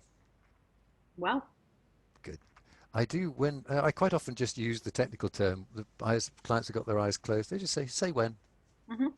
say when. Works quite well. And just before we go on, I'm getting a lot of technical questions pop through on the chat, and we're not set up to address all of those on this, other than to say, whatever you normally do, use that. You can look at my videos later for kind of ideas I have about how many sets you apply here and there. Whoever trained you probably told you different things. And somebody asked, what does say when mean? I mean, that means Well, like when you're the done. client, the thing is, it's a dance. You know, the client gets a feeling for how long the set needs to be. It's a kind of wave, but Yeah, don't be those of too us, rigid. yeah. Be client led. And those of Don't us let, who work very intuitively just kind of feel it out. For don't those let of it go you, too long. It's Goldilocks. Not too long, not too short. yeah, and for those of you who may need more technical guidance, I mean, the 2436 is usually what was recommended, but there's even difference of opinion now on that. So let's move along to. So, what do you want to work on? So what I want to work on. Oh, so Mark, you've known me these years to know that like romantic relationships have been a struggle for me. As you grin. I couldn't possibly comment. You couldn't possibly comment. It's one of the reasons we get When you, along so well, right? yeah, And what's I've met at least one of them. oh yeah, who's no longer with It's in my no life. longer in the frame. Gratefully, no longer in the frame. So an interesting thing is coming up that, you know, there's been a man who's been in and out of my life since I was 16. We first dated in high school. We've tried this several times in adulthood. And even those therapists who are listening are saying, so why are you still entertaining him as a chance? But, you know, he's the love of my life type. And we've just never really gotten together because of work he won't do. And he admitted as much to me. That's enough But information. let me, there's one other I don't caveat need to here. know. I don't need to know too much, actually. I really I don't know. need to know too Let much. me finish though, please. The thing why it's coming up now in the present is we've been messaging again during this whole crisis, because I think this crisis may be causing a lot of people to reach out to people who may or may not be good for them for their past. And we've even had some discussions about, you know, should we be giving this another chance? And my boundaries are firm, but there's also this, oh, this person loves me and knows me better than anybody. And it does tie into some of my, you know, old stuff. The interesting thing, this is really interesting. I mean, obviously, you know, if we were working over a number of sessions, I would listen more. But partly because we want to get this focus, but partly because the way the human nervous system works, you don't want to get too involved as a therapist in the drama of the moment, because I'm going to use the bridge to get into what this is really about. Because but to devil's advocate you there, it's also important we don't cut people off. That's a big part. It's very important, and I do get that feedback on occasion. All right, so let's go. And I'm making notes. I've got, if you can see, I've made a note of the. Well, you can't really. Yeah, I've made a note of the nurturing of the team. I put a box around them so I know where we're coming back to, and I've just started writing down the key stuff. Okay. So, Jamie, you know, let's assume for the purposes of this work that your struggle with romantic relationships with, you know, I'm looking down at my notes and thinking as well. So you can look away when you're thinking, you know, that this is a story that's been running that's sort of in the system, and this is not. Can we ask his name? Just so quite Adam. Nice. Adam. This is not just about Adam. There's something going on here, isn't there? This is the past, the presenting past at some level. So would you be willing to explore whatever it is, the ambivalence around relationship that is tripping you up? Is that okay? Right.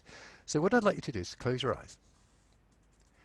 And I'd like to bring, when you think about Adam and the struggle you're in, the sort of questions you're asking yourself about whether and how and whatever, what does it might mean? What's the picture, the freeze frame moment that comes up when you illustrate to yourself, when you think about, this is difficult. I don't know what to do. What is it? What's the picture that goes with that? What's your picture? Now, in the now, thinking of Adam. It might be a future, it might be present, it might be something that's just happened. Yeah, it's the mixed message of seeing Adam with just such like love and warmth on his face and regard for me, but he's also doing this with his arm. Like so you've got a picture of his warm face and his arm out. Yeah. Often people come up with a literal picture. Not sometimes it's a metaphor. I quite like to know where in time and space you are. Can we anchor this actually in an actual experience of Adam? That's a pretty actual experience. Fine, good. Close your eyes then. It's symbolic, but it can be actual too. Yeah. So Adam's face and his arm out. When you look at that picture, Jamie, what emotion do you feel now? Sad and angry. Where is that sadness and that anger happening in your body? It's just a core from like my heart down to my stomach. And what is your belief about yourself? Keeping your eyes closed. I need to leave them open. Okay, you need to leave them open. Because the dissociative stuff, yeah. Okay. I may close them as we go. Okay, good. What's your belief about yourself? If you like your negative cognition. But yeah. It's I cannot trust my judgment. I can't trust my judgment, right? Can I ask you to close your eyes here? Because I want to bridge from that. Can you risk it? I'll go halfway. You've got your team. You've got your team with you around you if you need them. But it's a dissociative protection. I can go halfway. Okay.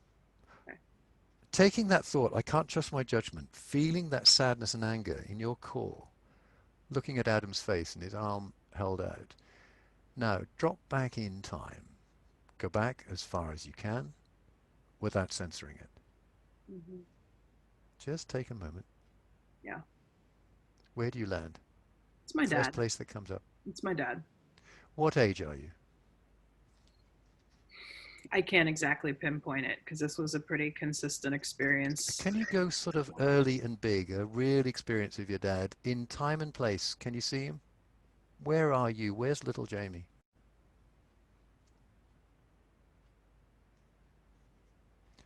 Just the first one that comes to mind. You cannot get this wrong. No, it's also, I can't give you one.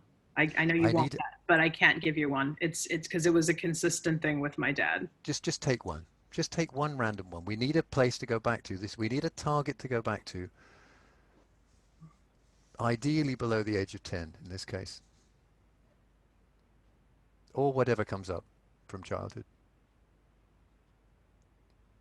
This often happens that when somebody really finds it hard to anchor the experience in a particular place and time, but I need as your therapist here to be able to come back to target. I need a clear target. And it doesn't have to be accurate, it's just what comes up, Jamie.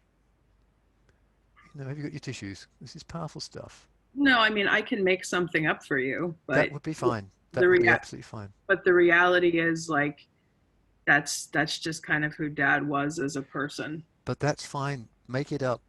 A scene. I just want a scene to come back to. Mm-hmm. I need an actual concrete scene because that's the piece that we want to rewire. That's the piece that we want to process. And it's interesting with people are watching this. These are the struggles we sometimes get. This is the struggle, Jamie, that I would have with you in person. There's no difference to online. Mm-hmm. Let's just choose a representative moment at any age, actually, Jamie, at any age. Bless you for doing this work.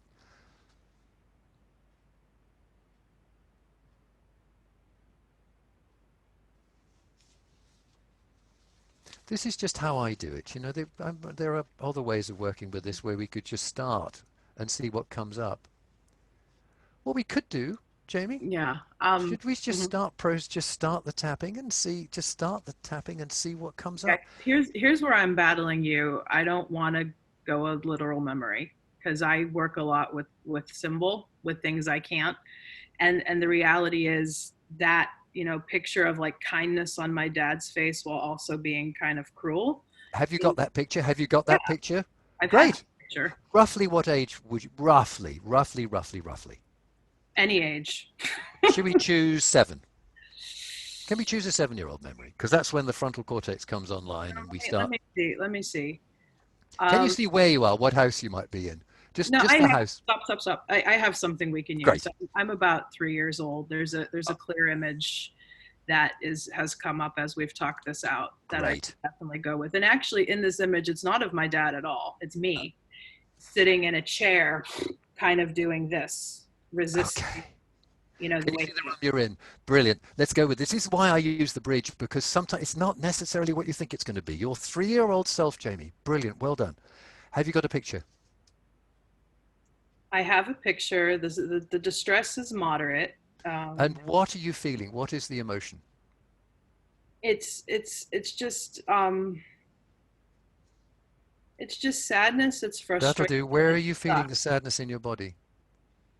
In the same area that I described to you Yeah. before. And what is your belief about yourself? Um, hmm. What comes? It's an NC I've used a lot of times in my work before on this Which issue. is, It's like I'm screwed. I'm screwed. I'll watch Let's, my language, but I've said it as I'm, F-bombed okay, before. let's go with that. Let's just start with you in the chair, age 3, just that picture, feeling the sadness in the core, in your core. I'm screwed. Just let it go wherever it needs to go. Well done. Yeah, nice fast taps there, yeah.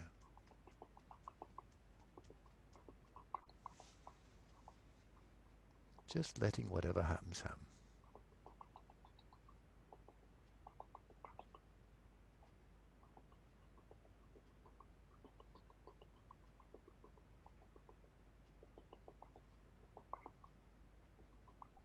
Should we take a pause? Is that okay? I'm good. You're good? Yeah, that's good. No, we can take a pause. Lots of clients will need to be I paused know. around there so we don't lose them. Exactly. Yeah, We I need to bring totally you get back, that yeah. too. I need to know what's going on. Yeah, it's this sense of I'm stuck. Like I'm stuck. I felt that way with my dad. I feel that Go way with that. Go with that. Think about that. Feel free to go slightly slower if you like. I know you do tap very fast. I've seen you do it, but feel free to go at a pace that's right for you. It doesn't need to be urgent. And you can hear me very gently in your ears, can't you? So it's really, really close. Can you feel how close I am? You're not doing this on your own.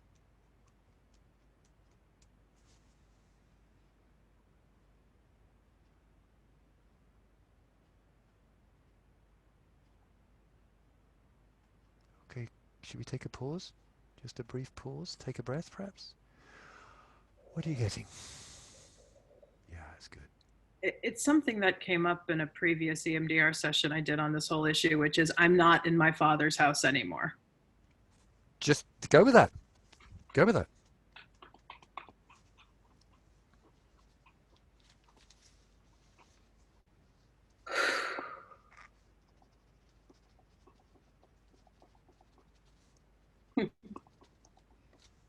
That looks good.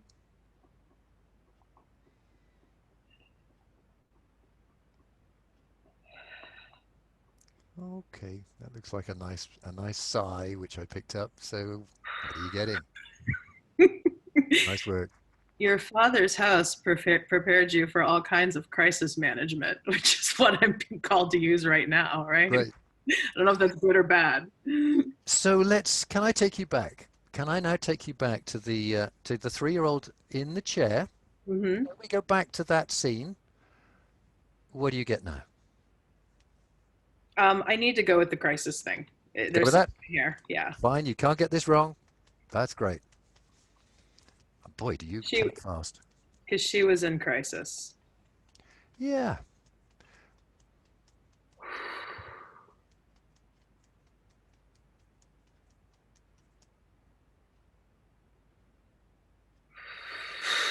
That's good. Well done. Nice work.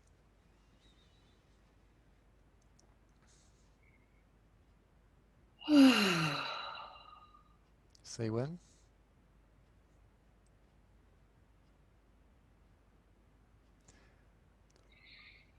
That's good. Great. Yeah. So what are you getting?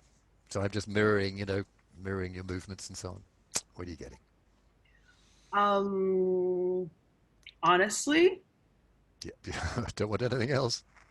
yeah, I'm a little foggy in my head, and this Okay. might be the battle of like, two different ways of doing EMDR. Okay. Um, because like I kind of have this fear that Say it. you're gonna, and I know you're not gonna make me do something your way, but there's just this sense of like, Just notice that. Actually, that's interesting. see what I'm doing with my hands? I just need to kind of go with this, Yeah. like, Just do it. Yeah.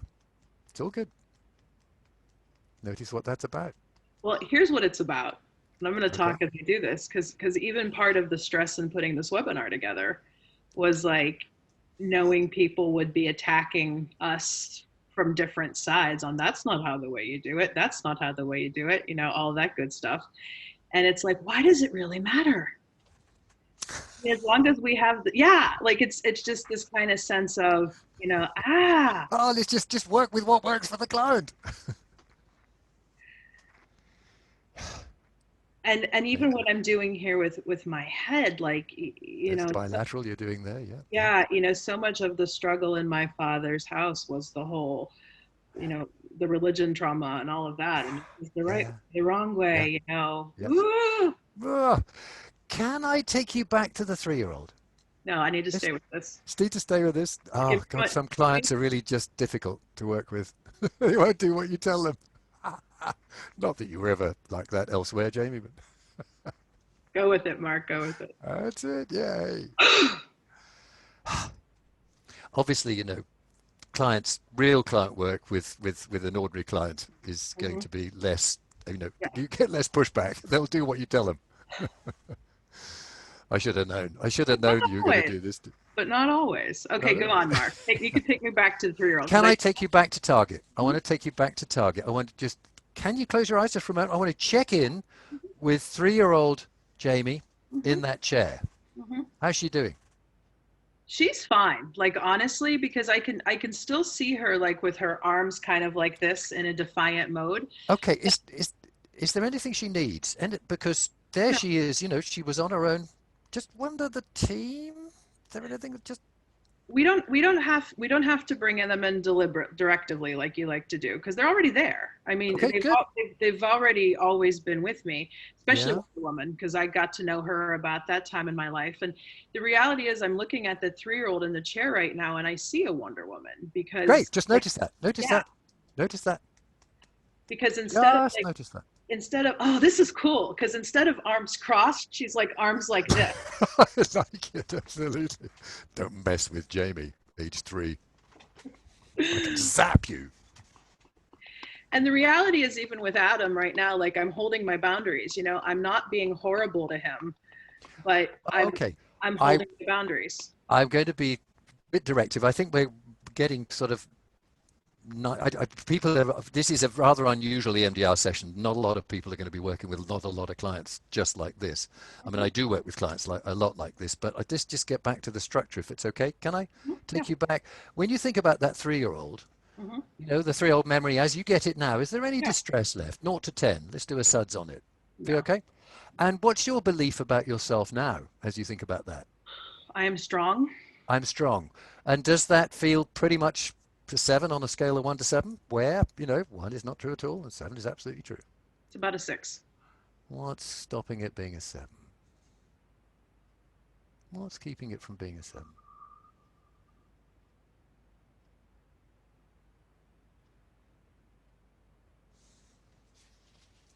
Because I'm not in control of what's happening outside of me, like what other people are doing, like what's going on, and you know, I'm not in control of how other people are going to behave. Just in relation to that scene, as you get it now, the only place this scene is still happening, Jamie, is in your memory.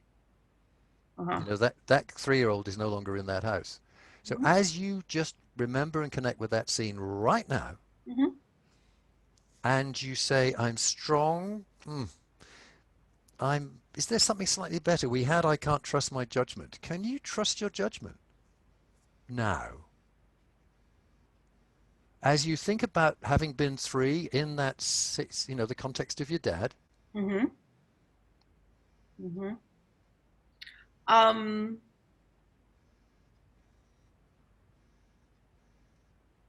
that's still about a 6 too. I mean, and the factor, what you're asking for, I'm giving you here, which is I can't control what other people are doing, and that's what's making it from being completely. But in that scene, if we, you know, with Wonder Woman, does Wonder Woman have any issues with controlling that scene? I got to go with it, because I can't control what my dad is doing. I can't control. But is he still doing it? Is he still doing it in your life today?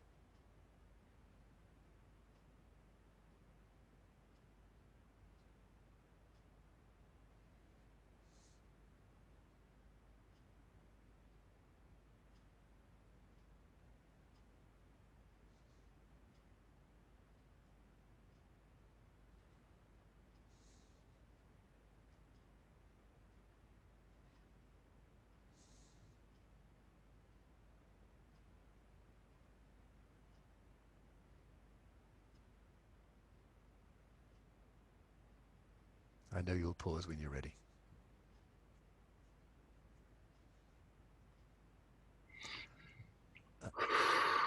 Just as you're tapping, Jamie, just to people listening in, I just want to say to them, not to you, that of course EMDR needs to be client-focused, well-structured, targeted, and not every session is going to be like this. A lot of sessions, most sessions will be much more sort of EMDR as you know, as expect it to be. Mm-hmm. So this is a fairly unusual session in that regard. I'm working with you as I would work with you for Sure. real. Yeah, and this is where I find more comfort and more of the standard protocol, or the standard interpretation of the protocol. No, I mean it felt, because your interweave there was good. Like it's, he's not doing that in my life anymore. That's the piece. That's the piece. Does little Jamie, age 3, in that chair, know that all these years later he's not doing it anymore? So I got to switch over to my way of thinking on this, because it's this idea of like I don't call her little Jamie. It's Jamie that lives within me at that age. The reason, shall I just explain why I'm doing this way? No, hang on. All good. Because it's just a difference of approach. Okay. So just give me a second here. All good. You can't get this wrong. This has to work for you.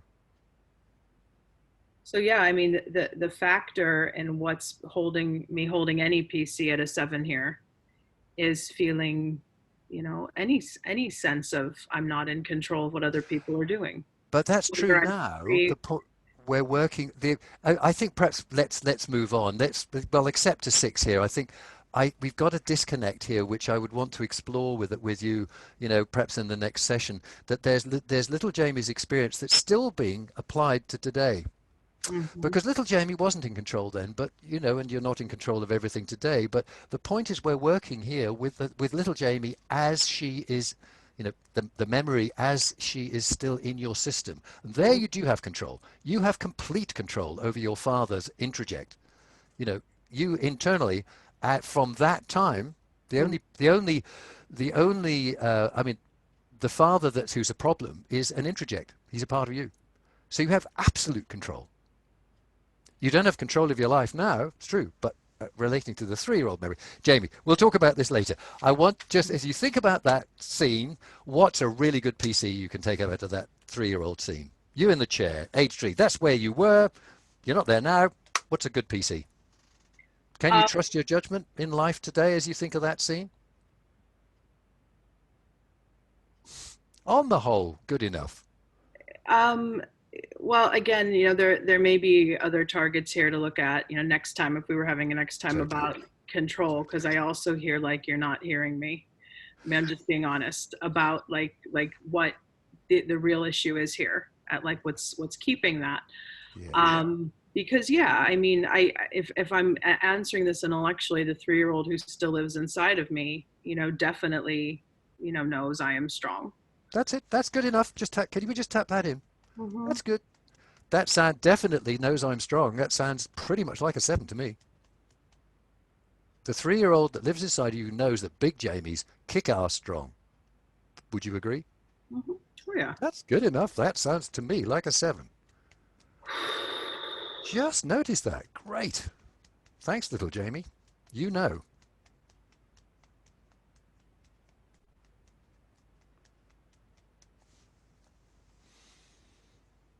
I am strong. I am. So, and we could do some real life modeling here, because I think the other question a lot of people have with these online forums is judgment, talking about clinical judgment here and closure, because, what if the client's leaving? Because we have this happen in real life too, with a little bit of discomfort, about, if the client's not feeling like at ease. Or if we feel like, I mean, I can tell you it's a 7 because that's what it seems like you want to hear. But like, I'm also kind of tapping into this sense of, this may not be the best way for me to work in EMDR doing this truncated protocol. That's part of what I'm hearing. It's much more truncated now. I mean, we're demonstrating, of course, Right. I But do try to complete a session, though. We don't complete a target necessarily, but I do try to complete a session. So we're not done yet. right. Yeah, and I know all of our Diane, I just saw your question come through. You know, Parnell's modification is what we're getting at here. And I warned everybody before we watched that everybody would have their different opinion kind of on the style of what we saw. But clients will do this all the time too, where they can't follow standard protocol or the standard thing of protocol, and you may need to modify. Because like I would like give you the feedback on this if we were going to work again online, like it felt a little too like short and clippy. What I was wanting to do was just you know, but what I think what we're illustrating, Jamie, is perhaps the key message is, you know, each person is going to make EMDR just right to the best of their ability for the client. You know, we're always dancing with the client. What we're fundamentally this is not a seminar on how to, you know, on standard protocol versus Parnell or whatever. This is an opportunity to explore delivering on EMDR online. And what I would put to everybody who's listening in and watching in is that you and I are working exactly as we would face to face. There is no difference. I agree 100%. Like I wanted to, you know, emphasize that. You read my mind there, that a lot of the same struggles that I have with, you know, how you worked with me, I would still have in person.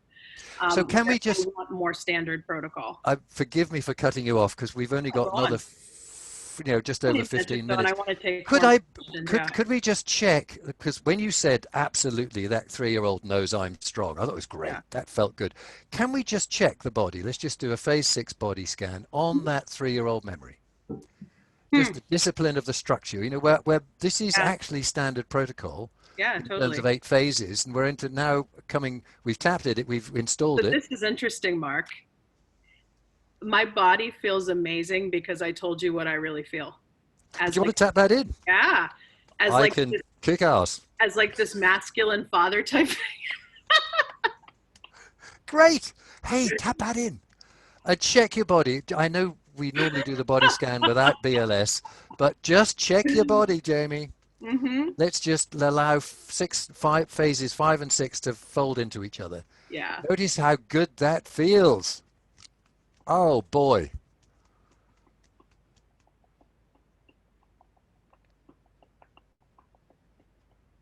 You look great, by the way. That's a fabulous screenshot. So how's that? So should we bring that I'm strong back to where we started? Let's bring it to bear on the bridging point that we had. Sure. And that's Adam. When you think about Adam now, what do you get? Similar to what I just felt there. Like, I will tolerate this by saying exactly what I feel. Do you want to imagine doing it? Let's do a future template. Just imagine, bring Adam up, his lovely face and his complexity, and I'm strong. Yeah. Does that work? Yeah. Do you want to tap that in? Should we tap in the future template? And what's coming in there as a cognition is I'm strong and I can say what I feel. I'm strong and I can say what I feel. Boy, is that a good PC or is that a good PC? And it's relevant to now. Yeah. And I know that's how I'm going to get through this. Wow. There you go. I rest my case. Okay, Jamie. I love that. Fantastic. Thank you. So high five. It's high five to you. So I want to open it formally up for questions. So what you are putting in chat, we're not really reading. I see people are kind of going back and forth with their analyses of both of us and all of that. That's not important. What we want to open up to now is a Q&A of just, and you have to use the Q&A feature on Zoom for this. And to an extent, we might be able to get some questions on, I'm not monitoring Facebook Live. Mary might be able to transfer some of those over. I have a question here about, do you have any recommendations for adapting with kids? I specifically do not, because I don't work with small children. This is something Susie and Anna will probably talk about on Tuesday, because Susie's a kids specialist. Mark, what do you I'm unfortunate. I would love to work with kids. I mean, I only work with kids. I only work with 7-year-olds. Well, yeah, we work. We work. You know, we were here. We were working with a 3-year-old. You know, and the thing about working with kids, you know, we were actually working with the 3-year-old Jamie there. You know, but I don't work with literal kids, unfortunately, well, they're under 18 because I'm just not trained and insured to do that, sadly. Yeah. So, but tele online with kids, yeah, if the parents there, hey, yeah, especially now with the lockdown and so on. But it would be the same considerations would apply online as they would for real. Right, right. And again, tune in on Tuesday. And Mary, I believe you're sharing that link if you haven't already with Anna and Susie's webinar on Tuesday, even though their objective is to talk more about the legalities and the technicalities. Yeah, I saw she just posted the link in the chat. Okay, a couple other questions. I'm officially working from the Zoom Q&A here. And Mark, I just have to say, I'm amazed how this all transpired. It's really, really cool. Okay, so recommendation, what is the difference between tapping for installation, or what you call kind of in your realm tapping it in, versus tapping for reprocessing? So I am very strong in my belief you hold reprocessing speed throughout. That's in phases 4, 5, and 6. There's a lot of controversy or misinformation out there about you slow it down for installation. That was never Shapiro's intent. I see Mark shaking his head vehemently too, so we're both on the same page about that. Yep. In some models, we may slow it down for doing not reprocessing. We may slow it down for resourcing. And I know Mark says he operates the same speed throughout, which a lot of people do. But I wouldn't resource at your speed. I'm watching you work in London. Oh yeah. You did that. You did a demo with mindfulness, and you tap on the knees much faster than I do. Mm-hmm. I do a kind of heartbeat, and clients like it, and I do pretty much tap left, right, tap. Yep. And I do the same speed. Hey, the thing about the speed in the resourcing is you don't want to activate. You don't want to start. Right. So you just pace it. I don't go particularly fast in the processing. I don't go as fast as you do, and that speed, sort of heartbeat speed, seems to work. Clients like it. They soon get the hang. Right. And what we recommend in our program is you might go slower for resourcing to get them to get the hang, like you said. Yeah, exactly. But you don't want to fire up the networks in phase 2. No, you don't. So Mark, one quick clarification question on, can you please explain the difference between the two sets of headphones? Like, what's the value? Okay. The value here is that these headphones are USB headphones. They're connected into your laptop. Mm-hmm. Oh, sorry, and the client's laptop. So these headphones, the bigger headphones, this is just how I do it. There are different ways of doing it. But the client is hearing you in their ear. Now, how was that, Jamie, to hear me literally in your headphones? I mean, and the reason I didn't choose it is that headphones are not my preferred method for doing it. But yeah, but we could have done it's fine.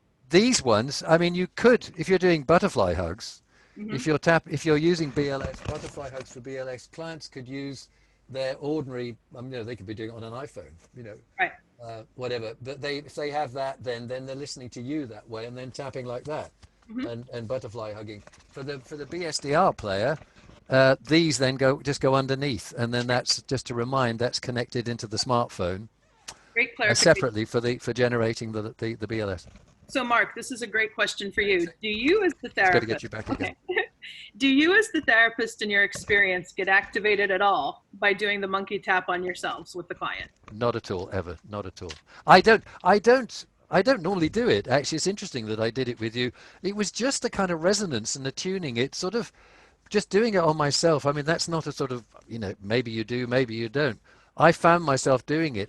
It was a kind of mirror neuron, monkey see, monkey do, eating a banana, and it just sort of helped me understand and feel into your story just like that.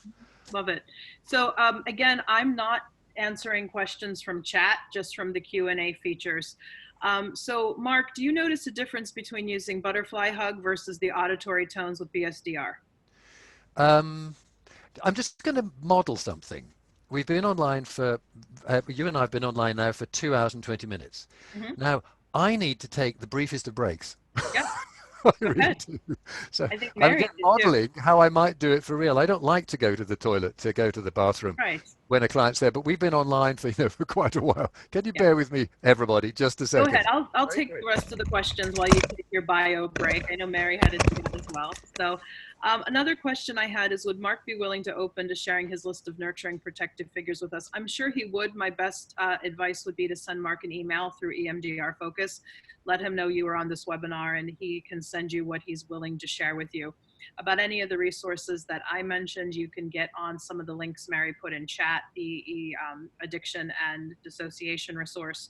You can also look at a few other things too that Mary posted. And I also have traumamadesimple.com, which is where you can get just about anything for free that I've done online.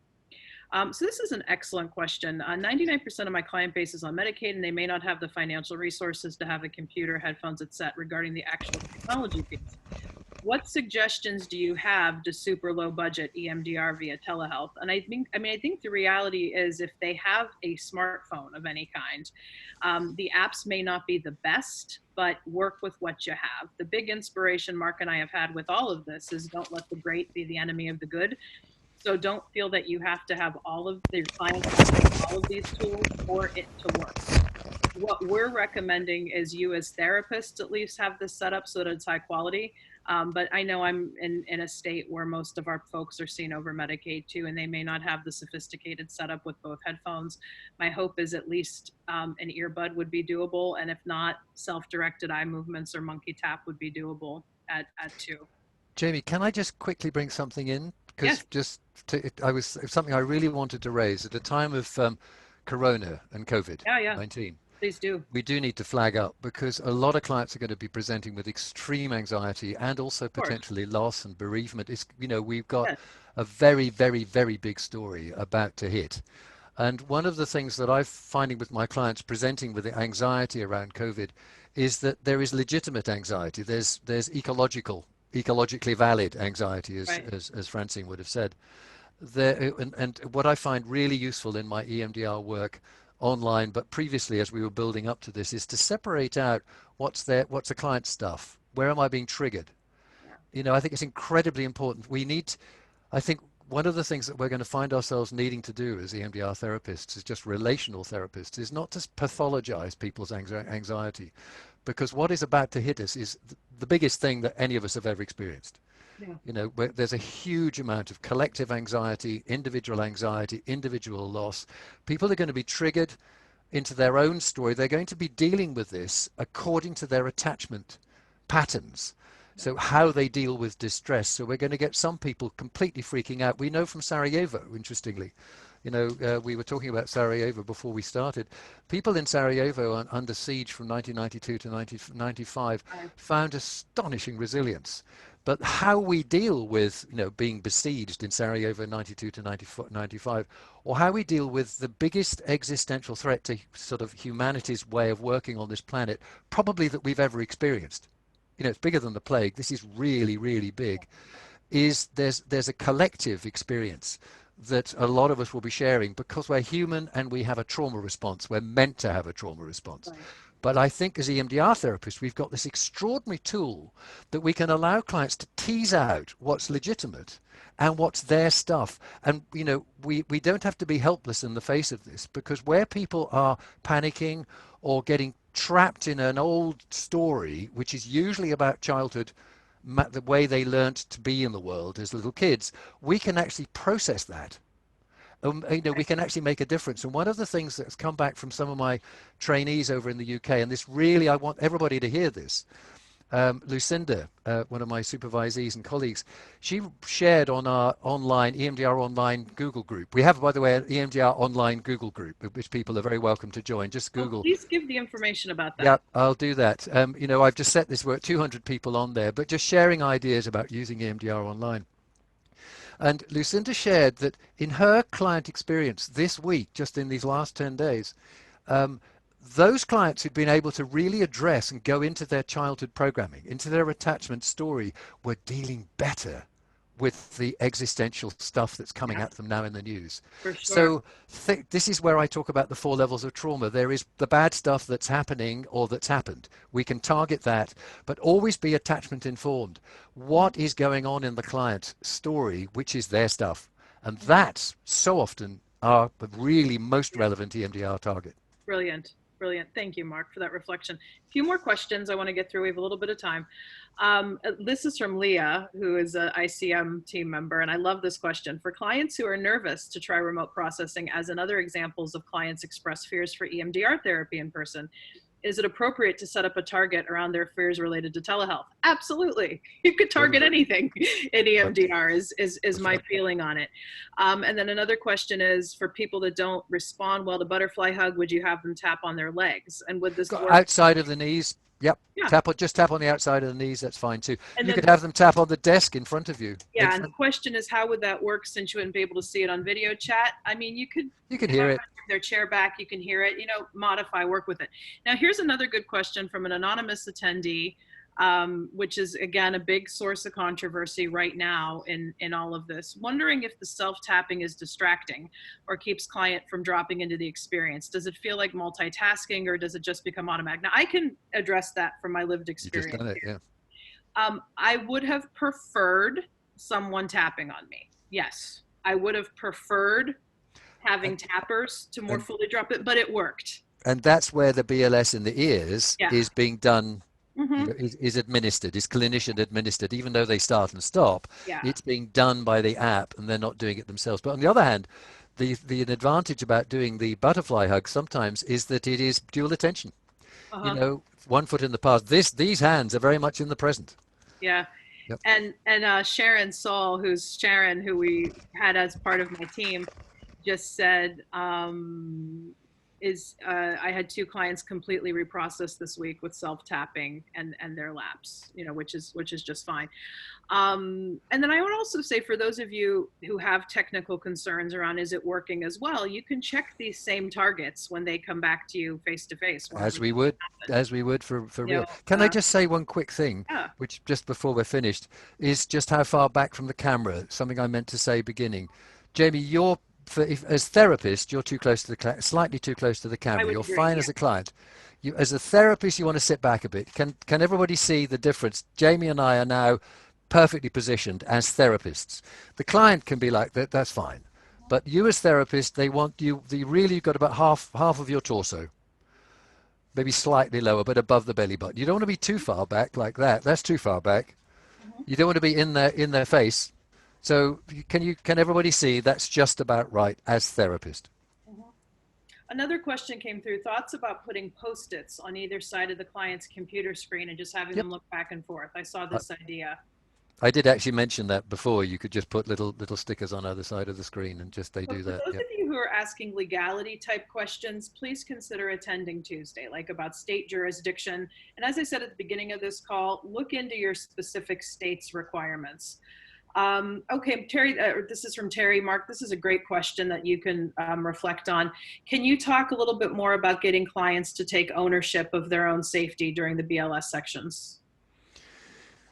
Yes, well, it's sort of how you set it up and the quality of the relationship and the expectation that they look after themselves. So you guide them, we're talking about how you're going to do it online. Don't make it a big drama. It's very easy. It's very straightforward, but just quietly say, Jamie, we're going to be doing some work.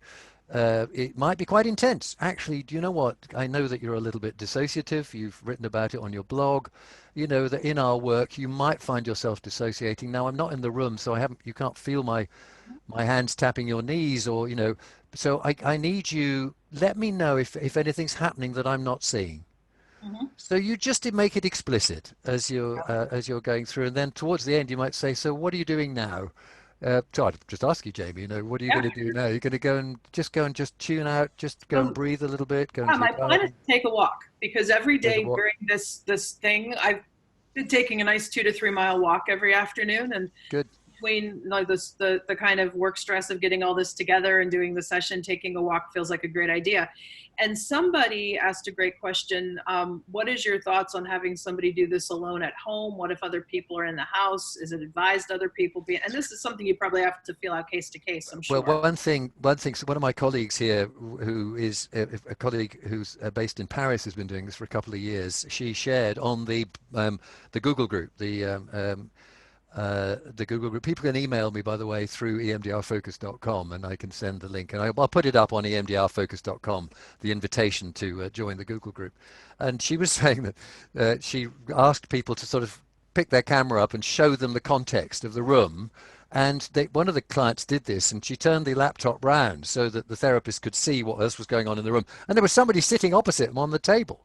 So you sort of got to make sure that they're on their own in the room. They haven't got kids. They might have a pet, but doors closed. It is an office. You do need as therapist to make sure that the client isn't, they're doing this for the first time. They're not professionals. They don't know how to set stuff up. So you do need to make sure and explicitly sure that they are, on their own, that there isn't anybody going to burst in, the telephone's off, the doors are closed, and they have a safe space. Really, really important.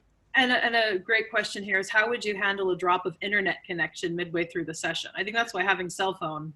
Have it available. You don't need it up and running at the same time, but you need the cell phone to be able to ring. If you lose the line, you ring them. You don't just say, oh, well, never mind, that's it. Halfway through a processing session. No, you don't. One thing I do want to say, by the way, is the importance of session structure. Oh yeah. I hope people noticed that I brought you back. I'm aware that we're just a minute over the 2 hours. Is that okay? Just to go slightly. I'll probably go about 5 or 10 minutes over. I'm planning. Shall I just Shall I just share my screen, Jamie? Why Simply don't? What a lot of people are asking for, Mark, is just if you're willing to share resources with them in general. So I don't know if there's a good centralized place we can post that, because Mary had talked about posting some of these links on the webinar page. So if you want to pop in really quick, I just want to let everyone know, this is Mary speaking here, that I'm going to go ahead and post all these links that we've been floating around at the along with the recorded webinar on our webpage, and I've been sharing that link a lot. So I'll make sure that all of these links are available and posted along with this. Yeah. And in terms of resourcing and the way I resource, I would just encourage people to read Laurel Parnell's book, Attachment Focused EMDR. It's got very, very good chapter on resourcing. And I also have a whole resource library where I do an integrated version of Protect Your Figures, and we'll post all of these links. And I keep getting the same question that, I just want to emphasize again, in case you didn't hear us, like, what if the client doesn't have all this tech? Work with what you have. I think the key is, do you as the therapist have the best possible setup? And if all the client has is an app, do it. If all the client has is a phone to literally do telehealth, then the BLS may not be a factor. But something I want to address. Can I just bracket? The other day, a client of mine wasn't able to get online. They were in a car. They had the telephone. We did BLS. How so? Yeah, I couldn't see them. We were just on the phone, and I just said, because they knew how to do it. You wouldn't do it on, with a client you've only just met. But I said, should we just do some EMDR on that? We targeted it, we bridged it, we did the work. It was a beautiful piece of work. I couldn't see them, I couldn't hear them. I said, you just have to let me know when you're starting and stopping. Yeah. And if I thought it was probably going on a bit long, I said, should we just take a pause? Let me know what's going on. So actually, I did a full EMDR session without being able to see them.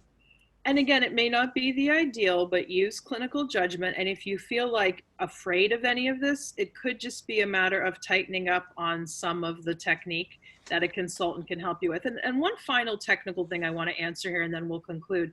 If you simply just feel too afraid to try it as a clinician, work with what you have in terms of using it as an opportunity, resources, and remember that the AIP model and EMDR really in general is more than just BLS. And you may do talk sessions that are driven by your EMDR work, justified as phase 8 reevaluation. You can always bolster resources until you're able to see a person in person again. But I always ask, because I say this of consultees as well, is it more about your own fear than the client? So that's just something to take a look at. And one final. What I would also recommend is, why don't people pair up? Clinicians pair up, find a buddy. That idea. Find a buddy and practice on each other. I love that idea. Do a real session, a full-on session, and practice online, just like Jamie and I have just done. I think that's a marvelous idea, and I hope everybody, goes ahead and does that based on that suggestion. Just one final comment I want to make, and then a closure here about how you can reach Mark and I and continue to reach out. I said this at the beginning of the call, but I think it bears repeating at the end of the call, because I've just kind of skimmed through the chat and have seen people's comments, Mark, about our demo. And you have the Parnell camp over here and the traditionalists over here, you know, both analyzing both of us. It's time for us to work together. You know, we're all doing the same thing. I hope we can get through that in this period and realize that, you know, if you follow the client's lead, you'll be able to make the appropriate adaptations. And I could tell you, sitting here right now, even though I struggled during the session, I felt it was a great piece of work. And, you know, Mark rolled with it. And, you know, you will do EMDR. People have been asking, well, do you use Flash or not? If you use Flash in the office, use it online. Totally.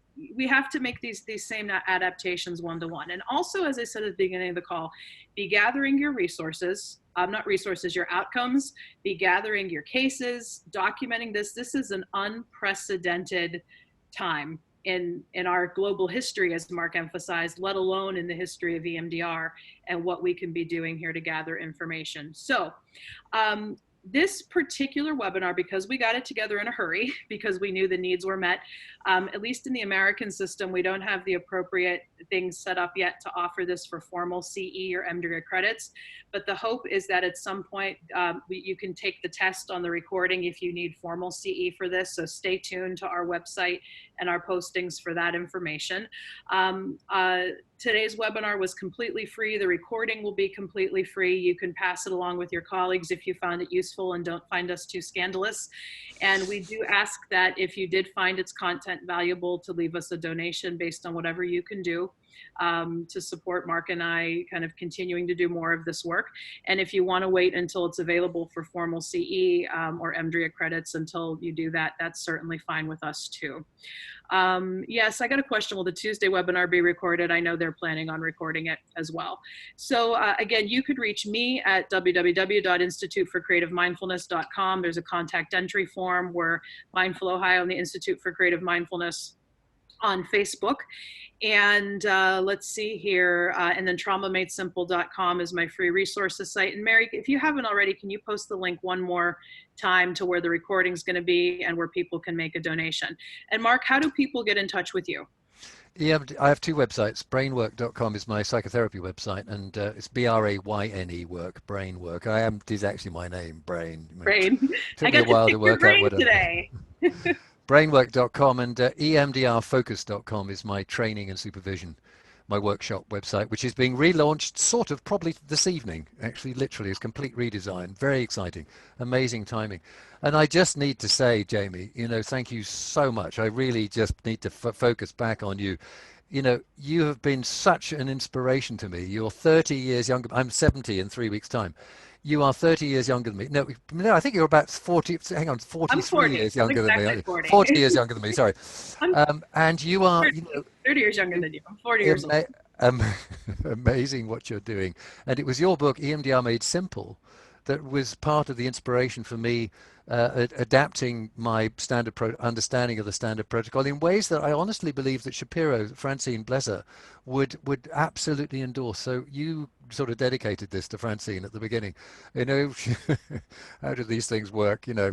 Anyway, thank you, Francine, and thank you, Jamie. This was an extraordinarily generous thing to do, to make yourself vulnerable like that in front of a very large audience. Thank you. And thank you for bearing with me being a complete nightmare at times. Oh my goodness. My clients know this experience.